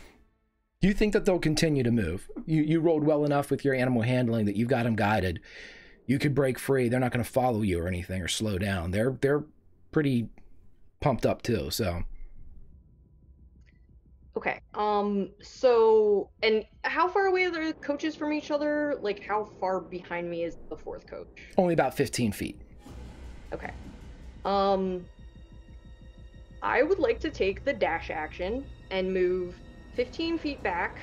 Or I guess, yeah, move 15 feet back. Everybody get on. And then try to get as many kids as I can, and then sprint forwards. Okay, I'm going to let you know this because of your perception check. There's more than just the kids on each of these. We have our shadowy NPCs as well. None of them are in danger, of course, because they're not playing, but you can't clear the carriage completely. I will give you this devil's bargain because you were the only one to identify it before this happens. You can stop the carriage. You can stop Stagecoach 4 so it's not under when it crashes. That's the only thing that you can do to affect a change in this moment. Or you can continue running with 3 and make it through.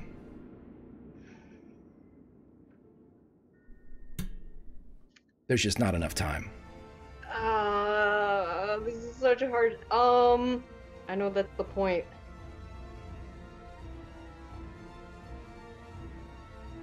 We gotta save as many as possible. Stop the coach. Stop. You're not gonna make it. So Zeph, you would see as Aspen pulls back and stops and is able to grab the 6-horse team and kind of yank them to the side. They react enough to slow just enough as Strider, as it hits your turn. And as you look back, you see the Godcatcher crash down into the avenue, and the first, second, and third coach roll through the dust. The fourth is nowhere to be seen.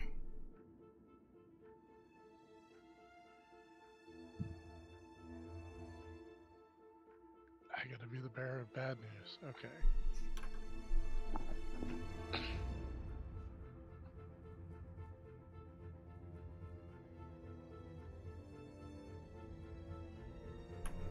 Mother, for the sake of the children,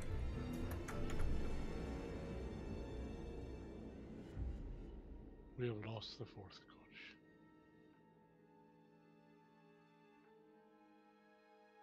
We must continue.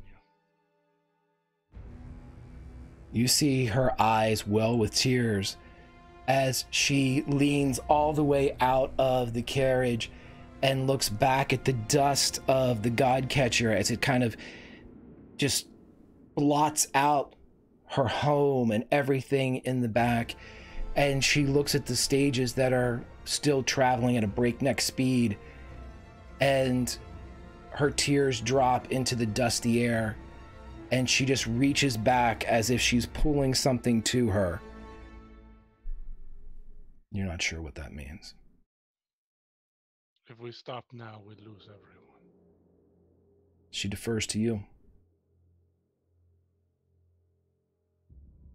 Driver, push. As hard and as fast as you can. Get us out of this now lost city of Splendors. They continue to push.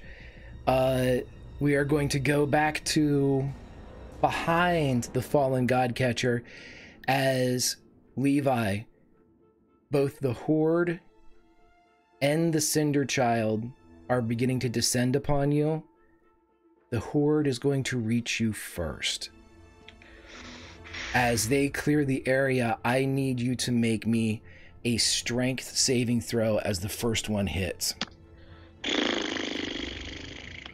Strength saving throw. And I believe I ended my rage, if you're okay with that. Right. 12. With this hit, you are going to suffer a tackle as you have become restrained by the first one as it grabs you. And because it is in proximity to another of its kind, it is immediately going to try to make you like it. As its head rears back, it's going to... I need you to make a dexterity saving throw at disadvantage. I have danger sense, so it's just a Regular flat roll.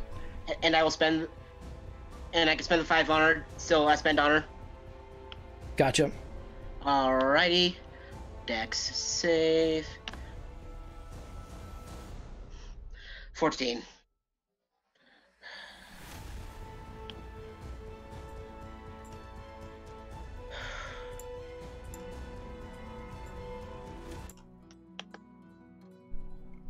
Zeph, as you look back, Aspen, as you grab hold of the reins and look back, for a moment, the two of you see as Ortis runs out and turns and stands, you see this first creature hit him as he falls to the ground, and you see 1, 2, 3, 4. They pile on top of your friend, and he is no more. If I may add to this, you just hear, with pain, more emotional than physical, "I'm sorry!" And that's the last you hear. And as the last cry of Ortis touches your ears, your friend is gone.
Hello, friends. We are back.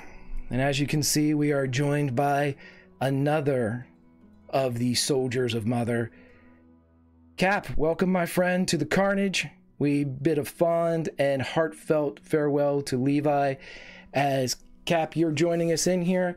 And I will simply say, all of a sudden, the driver of Stagecoach 4, who had previously been quiet and not reactive, seems to go from black and white into color. Cap, who are we looking at, my friend? You see a human male. He's roughly around 5'9" in height. I like to picture some of my PCs sometimes to make it nice and easy after real world actors and actresses. So in the sort of like TV version of our show, he's played by a today's version of Rupert Grint. Very short, very dark, gingery hair. He's wearing glasses at the end of his nose. He's got on scale mail armor with sort of like waistcoat style cape robe that runs down the back. He has a symbol on this robe as well. And he has this great big massive utility belt with literally a leather sort of like satchel pouch completely down his left leg. He has a multitude of tools, packs. Literally, he looks like a cross between a professor and Batman. So he will just look at the rest of the group as he just, well, this has gone to shit creek very quickly, hasn't it? And he's just in shock over what's happened to Levi. He's just like... Zeph next to you, her eyes have moved from where Ortis fell to where the other coaches have gone, and they are red-rimmed and crying and full of rage. Aspen, I need to catch up. You hear me? I need to catch up. We will. We've got this. I would like my 3 people on the other side of the Godcatcher. This is Aspen, this is Zeph, and this is our new arrival. I would like you all to roll me a perception check, and this is a tough one. So if you're encouraged to use honor, consider it so. Seems like a good call. I'll do that. Cool. Nice.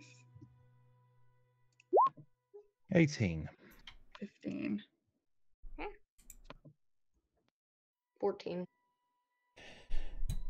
Okay, so with the 18, as you are able to look out, Tyson, just as you see all of this happen, and as you see Ortis fall, in looking behind you, you see that there is a grainway which is housed with where food is delivered here to some of the richer areas. It's wide enough to take the stage. You would have to double back about half a block, but knowing the city enough, you believe it'll put you on a parallel course. The dust is thick from the fall of the Godcatcher, though. So Tyson is just focused.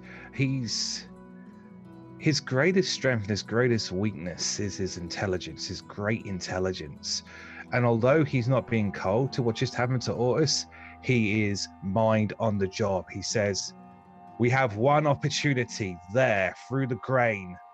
We can make it through, but we need to move now. And I start walking back towards the coach. Everybody, load up.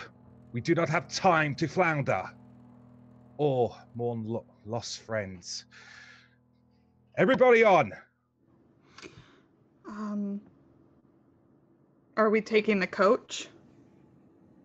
Okay.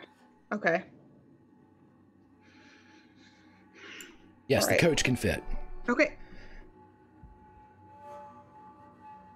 It takes you a moment. I need Aspen, as this is going on, and as Tyson's kind of issuing these commands, grabbing the horses and moving them, I need Aspen and I need Zeph to roll me a perception check as the Horde in the rear. Nat 20. Zeph, as you turn and look, Tyson's getting the 16 horses turned and heading towards the side, and you're on route to hit this kind of 90-degree parallel road. And as you turn, you see the creatures that took down Ortis stand up, and as they look around, they see movement coming from the stage, and they begin to move. And with a nat 20, you see the form that's left behind move and jerk, and you see Ortis stand up as he turns and looks at the stage and begins to run after it as well. So, knowing what Veneris told me of them in the cellar, I'm going to give us time, cast fog cloud behind us, kind of between where they are and us, assuming that what he told me was accurate and that they need sight. So that area is going to be heavily obscured for them. They should not be able to see us. I just want to point out, because I think this needs acknowledgement, Staffen just gifted 5 tier 1 subs to the channel. So thank you, Staffen. That is amazing, dude. That is insane. Thank you, my friend. The biggest cheerleader is Straw. Straw has the pom-poms, and he's not afraid to shake them, everybody. So everybody get in line, as Staffen is here to show you the cheers of the day. And the cheer right now is for Ortis. So as the remainder of the survivors are given time to get away, the fog cloud begins to rush from Zeph as you're interposing this, presumably, right?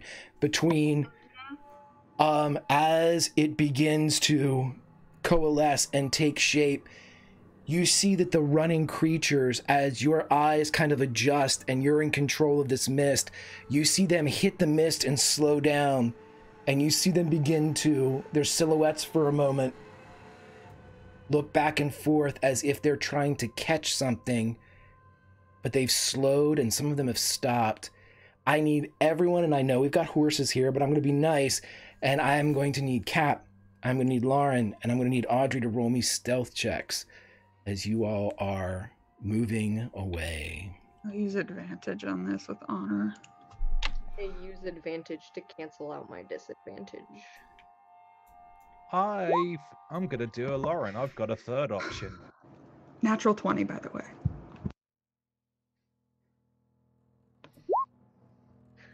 Ugh, 18.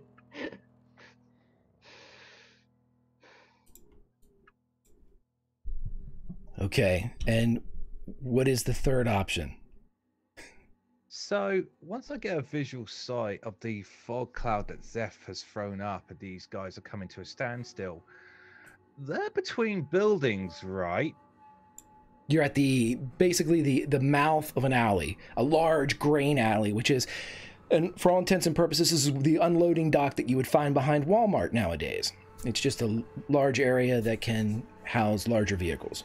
So let's say there's the zombies in the fog cloud here. Is there a wall right next to them here? Imagine that you are looking through a canyon, and the fog is in part of the canyon and out into the mouth of the main avenue. The zombies are like still in the delta, the fan outside of the alley. They haven't entered the alley yet. They haven't entered the alley. Well, my option is I want to shatter that wall, bring it down in front of them, and block off the alley. Okay. I like it. I love it. I want some more of it. I think that's what Staffen would say. So go ahead and the stealth checks are going to be out the window here, as this is going to compromise that. But roll me some damage as you can. Shatter's going to hit you. What is it? 2d12. What's the siege damage? It has siege damage to it, doesn't it? But I'll just pull up.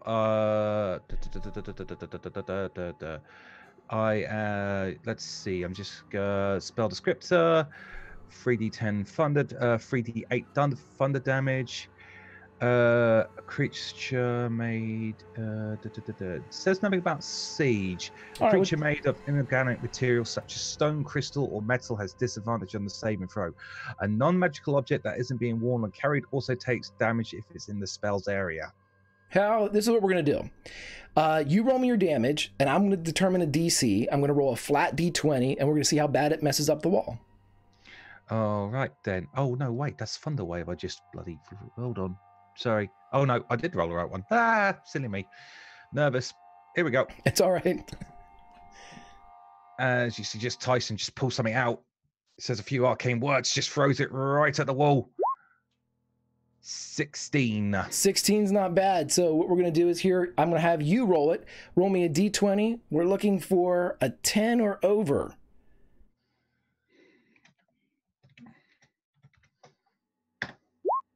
5. As it hits, you see a shimmering and a crack and a few large stones drop down. Not enough to jam the wall or jam the alley, as it is pretty wide. You don't see any of the creatures emerge yet, though, but you see several of these pieces kind of arrayed, but there are cracks and crannies through them as well. What are you all going to do?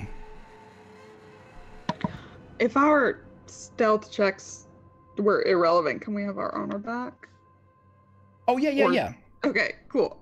We're GTFOing, I think. That's what Zeph is doing. Okay, so if you're going maximum speed, then what I would like you to do is roll perception checks as you tear down through the alley. Okay.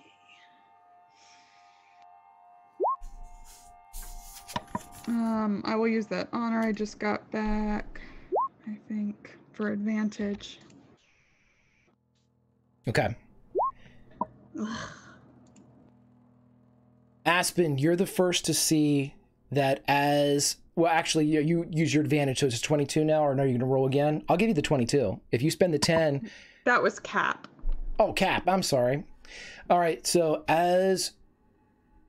Yeah, Aspen, you still have this. You look back, and you're the first to see one of these figures come through. 1, 2... break through the fog cloud and through the rubble that has been strewn up, and they begin to run for the back of the stage. In this stage, of course, we have Pidge and Rock, and they are terrified as the three of you are looking there. Because of negotiating through this alley, it doesn't take a roll. These things are faster than the stage. What would you like to do?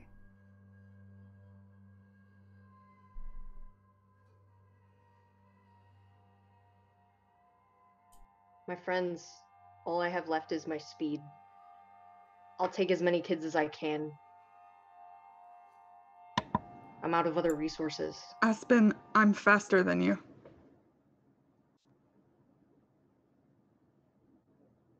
How many's coming through? You see 2. 2 so far.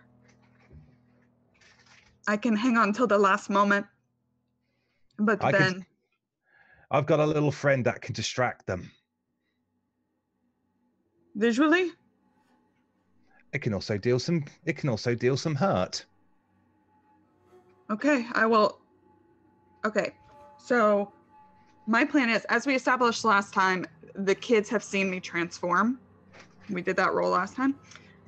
So I'm also going to gather as many kids as I can together and just tell them to be ready to hold on.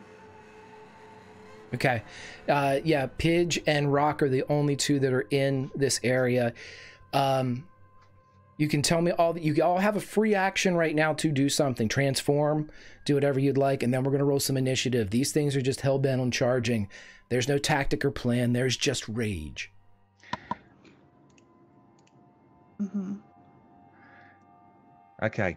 With my free action, then you see actually Tyson just get up to the back of the carriage for a second, hands the reins over to another driver, and he just goes to the back and just pulls into one of his packs. He just grabs out his mason's tools, his screwdriver. He actually turns a little bit. The screwdriver opens up, and the end of a magic wand comes out, smashes into the mason's tools, and all the bits and bobs of his contraction actually form out, swirl like a Wingardium Leviosa spell, and then form together into a arcane torrent.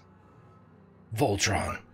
And I am going to choose the Force Ballista, where I can make a spell attack originating from the torrent at one creature or an object within 120 feet of it. On a hit, the target takes 2d8 force damage, and if the target is a creature, it's pushed up to 5 feet away from the torrent. Because I'm an artificer, mother truckers. Okay, so go ahead and roll your attack. This was a preemptive move. Aspen, do you have anything that you're prepping here, or is it simply to run? I'm gonna get as many kids as I can carry, which should be a lot based on my research. Just Greg, I was carrying kids all week, and I can. Like one in my arms, like one like piggyback around my neck. Probably 3 can fit on my back, maybe 4 depending on their size. Levi added 10 feet to Aspen and Vesh. I think that's Zesh. that's me. Yes. Okay, awesome. 15 to hit. Okay. As you hit the first one and you roll me some damage for it, and you see it get pushed back as it stops dead, and it kind of as these shots begin to go into it. The second one is charging the position, and at this point, we all need to roll some initiative.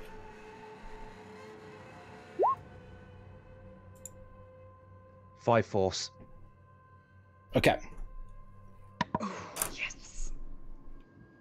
I'm gonna gain advantage on this. I can do that, right? You sure can. Okay.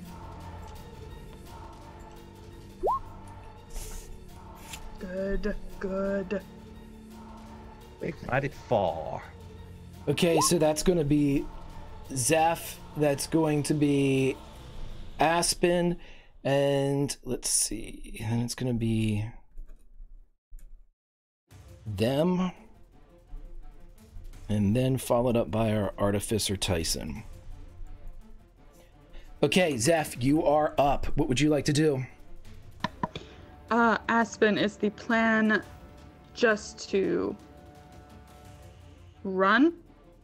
That's the last thing we were talking about. Okay. Yeah, let's... We only have Rock and Pidge. Correct? Is that, like, all the people? Technically, you have more kids in each cart, so that's what I'm saying. Yeah, you can, between the two of you, you can carry all the children that were in this stage. Great. Then we run with the kids ahead of the carriage, and Yeah. it should still follow, but that's the plan. mhm. So I will. Yep. Then I'm going to transform into a dire wolf. Longstrider still in effect, so I'm going 60. I'm going to get the number of kids I'm getting, which I'm gonna say. We'll say Pigeon. You have Pigeon Rock. Yeah, I have Pidge. Yeah. Yes. And I'm going to book it. You do exactly that. As you turn into a dire wolf, and Pigeon Rock are riding behind you, you go 60 feet. As you're and then dash. Then dash to dash. You're gone. Aspen. Basically the same thing. The kids whose names I've forgotten in the moment, grab them on, and also dash. My current speed is 50, so not quite as fast, but almost. you both are just hauling ass out of here. As we get to the other two, and as the first one runs in, it rushes the position at the end of the coach, and I am going to need Tyson to roll me a strength saving throw as the first one leaps and goes to tackle you. It's got to go through my turret first. The turret is in front of me and it counts as a medium creature. Okay, well, it can't take 2, and it stopped 1, so it doesn't have 2 attacks, correct? No, but the actual turret itself, when it forms, is a medium creature and it's in front of me. So if it's going to do the tackle, it's got to go through the turret first because Tyson is behind it. Okay, well, we'll have the one that didn't get shot then. It just crashes into the turret, and the one that did get shot, it follows up in a chain, and I need to make a strength save from it as it comes through. Cool. This is not going to be good. 6 down. And as the tackle hits, because it is within proximity of another infected, I need you to make a dexterity saving throw as it opens its mouth. And as you look up, you see the face of Ordis as he bites down at your throat. Oh man, this is awesome. Natural 1.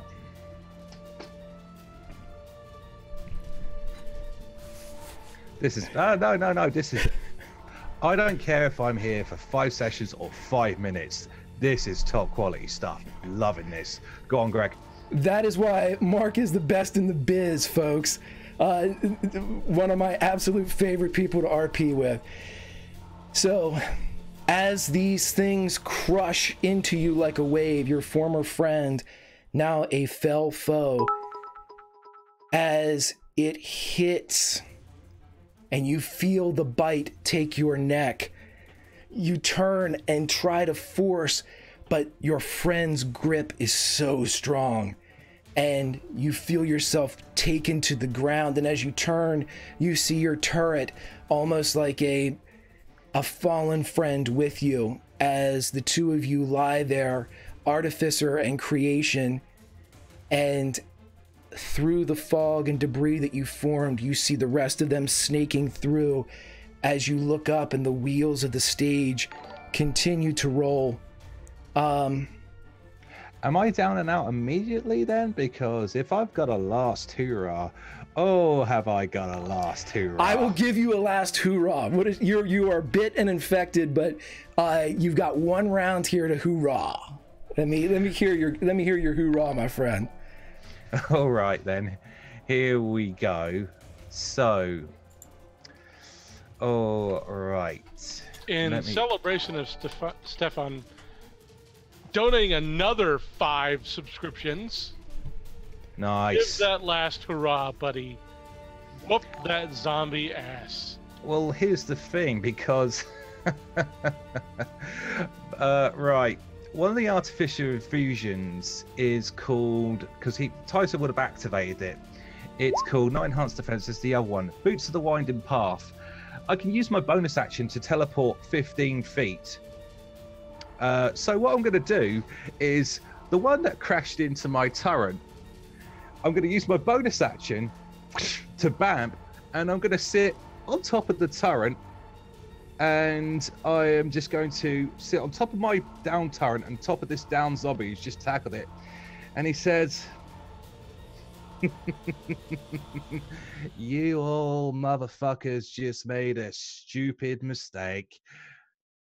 I've got a leather strap as I opened up, press a button down, and for my action, I'm going to detonate my turret, taking me, the turret, and these 2 motherfuckers out with me. Yeah!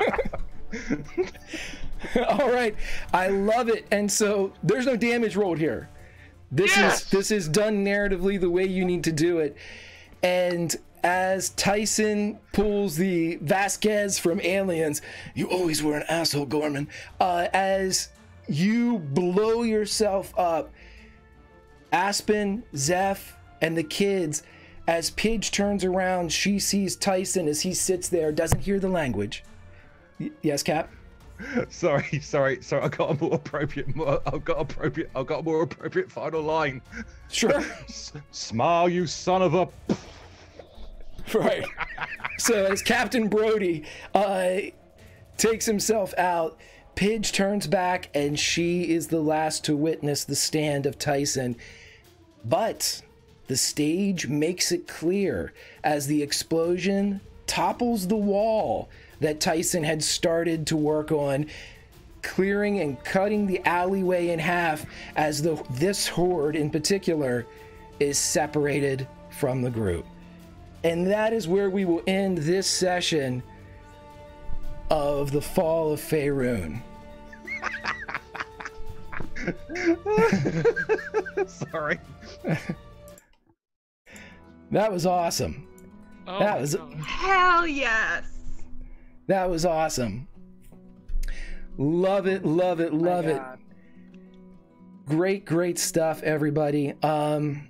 Everybody give it up for Levi, give it up for Staffen in chat, give it up for Tyson, who was here and literally went out. It's better to burn out than fade away, kids. Or jump on top of your turret and tell people to kiss your ass, especially zombies. But here's the nice part about all that. The zombie you killed was your animated friend, and I believe that he would have wanted that. And so you were able to put to rest not only the zombies and save the stage, but also Ordis, who fell beside you when all the smoke was done. Well, Tyson's not getting back up either. Right. No one's going to be coming after anybody at this point. Awesome. The kids have made it through. We will be pulling up our next person at the beginning of next week, which I believe is Malvolio. Malvolio will be joining us at the top of next session. So be ready for that. And I know that a lot of people have been waiting. And I think what I'm going to do is we might have some bonus sessions of Fall of Faerun, because there's other stories and other things going on here that just may need to be told. And I like the idea of making sure we get to hear them all, because like Cap said, 5 sessions or 5 minutes. Man, make your mark. I dare someone to top that one. I want to see it done if it is. So let's go around to cast and crew, everybody. Say hi, especially to our new people that have joined us, and Staffen, who has indoctrinated them into the life of the Legion with subs. Thank you very much, my friend, and thank you and I do remember the earlier donation. It is in effect. So we've got that going for us as well. I'm gonna go around the opposite direction. Jason, how are you, my friend? And how was it tonight? I am fantastic. I think you guys saw some of what Father Strider is capable of when we get into some combat scenarios going forward. Tyson, that was brief but brilliant, sir. That was some Nova shit. That was great. I loved it. I was cheering you on the entire time. That was absolutely fantastic. But looking forward to next week. Not sure if I'm leveling up. I started at level 5. Do I level up? No, but all my level 4 people level up. Yes. Okay. So, right, so I've got another week. So if I make it through next week, then you level up. Legion, if I make it through next week, I get pass without a trace for everyone. Just gonna throw that out there. All right, I'm done. Thank you. And let's go down to Jordan. Jordan, my friend, how are you? Sad tonight, but you got your stage out and you helped where you could, my friend. How are you doing? Oh, that was so stressful. I'm doing so good, though. This was so intense. Man, shout out to Levi for that ending remark that just got me all choked up. And Tyson, what a way to go, man. This session was absolutely amazing, and I'm so excited to continue on to next week. Fantastic, my friend, fantastic. I'm going to skip over Mark because we're going to end with Mark. Audrey, how are you doing? Aspen, holding their own against the Cinder Child. Trying. That's a big beast. How are you doing? And yeah, how you doing? Just it is. Oh, I have such bleed right now. But I mean, they never meant to leave. There was that moment where Aspen and Ortis were both kind of like, no, me, like trying to take these hits coming in, and just realizing that Aspen was just completely out of juice, and just leaving one friend behind, and then not meaning to, but accidentally leaving another friend behind. Just, oh, it hurts. Thank you to everyone also for the plot armor. The plot armor, super relevant, helped several times, so thank you to everyone for that. Yeah, fantastic. And a little as a DM, and I when I go back and watch through this stuff, I should say that when I see Levi role playing, even with a 2-shot, which it ended up being for Ortis, the consistency and the quality of my friend's RP there, where he had a narrative in place for Ortis.